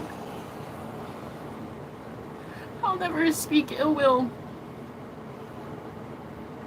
I'll wish them the best on their journey. I hope that they find God. But I am free. I am free to be the woman that I want to be. I'm free to be with anybody I want to be with, or no one at all. I'm free. And I died for that. I died for my freedom. I suffered a lot for the freedom that I have. Freedom isn't free. And I suffered a lot. You'll hear it in my story. My testimony isn't over. I'll talk about things all the time if I want. But there is one thing that I will never do, and that is talk badly about any of these men. I love them. I loved every last one of them unconditionally, fully, and with every ounce of my being. And I know that. And that's why I can sleep well at night, knowing that I really truly did give everything I had. Might not have been much, but it was love. So thank you for listening to my story. It was a really crazy storytelling day. We went from talking about psychic stuff, my near-death experience, to men, and go where your heart leads you. Yeah.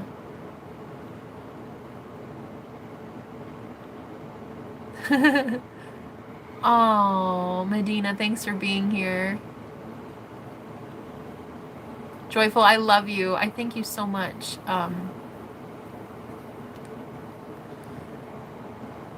Beautiful memories you have. I do.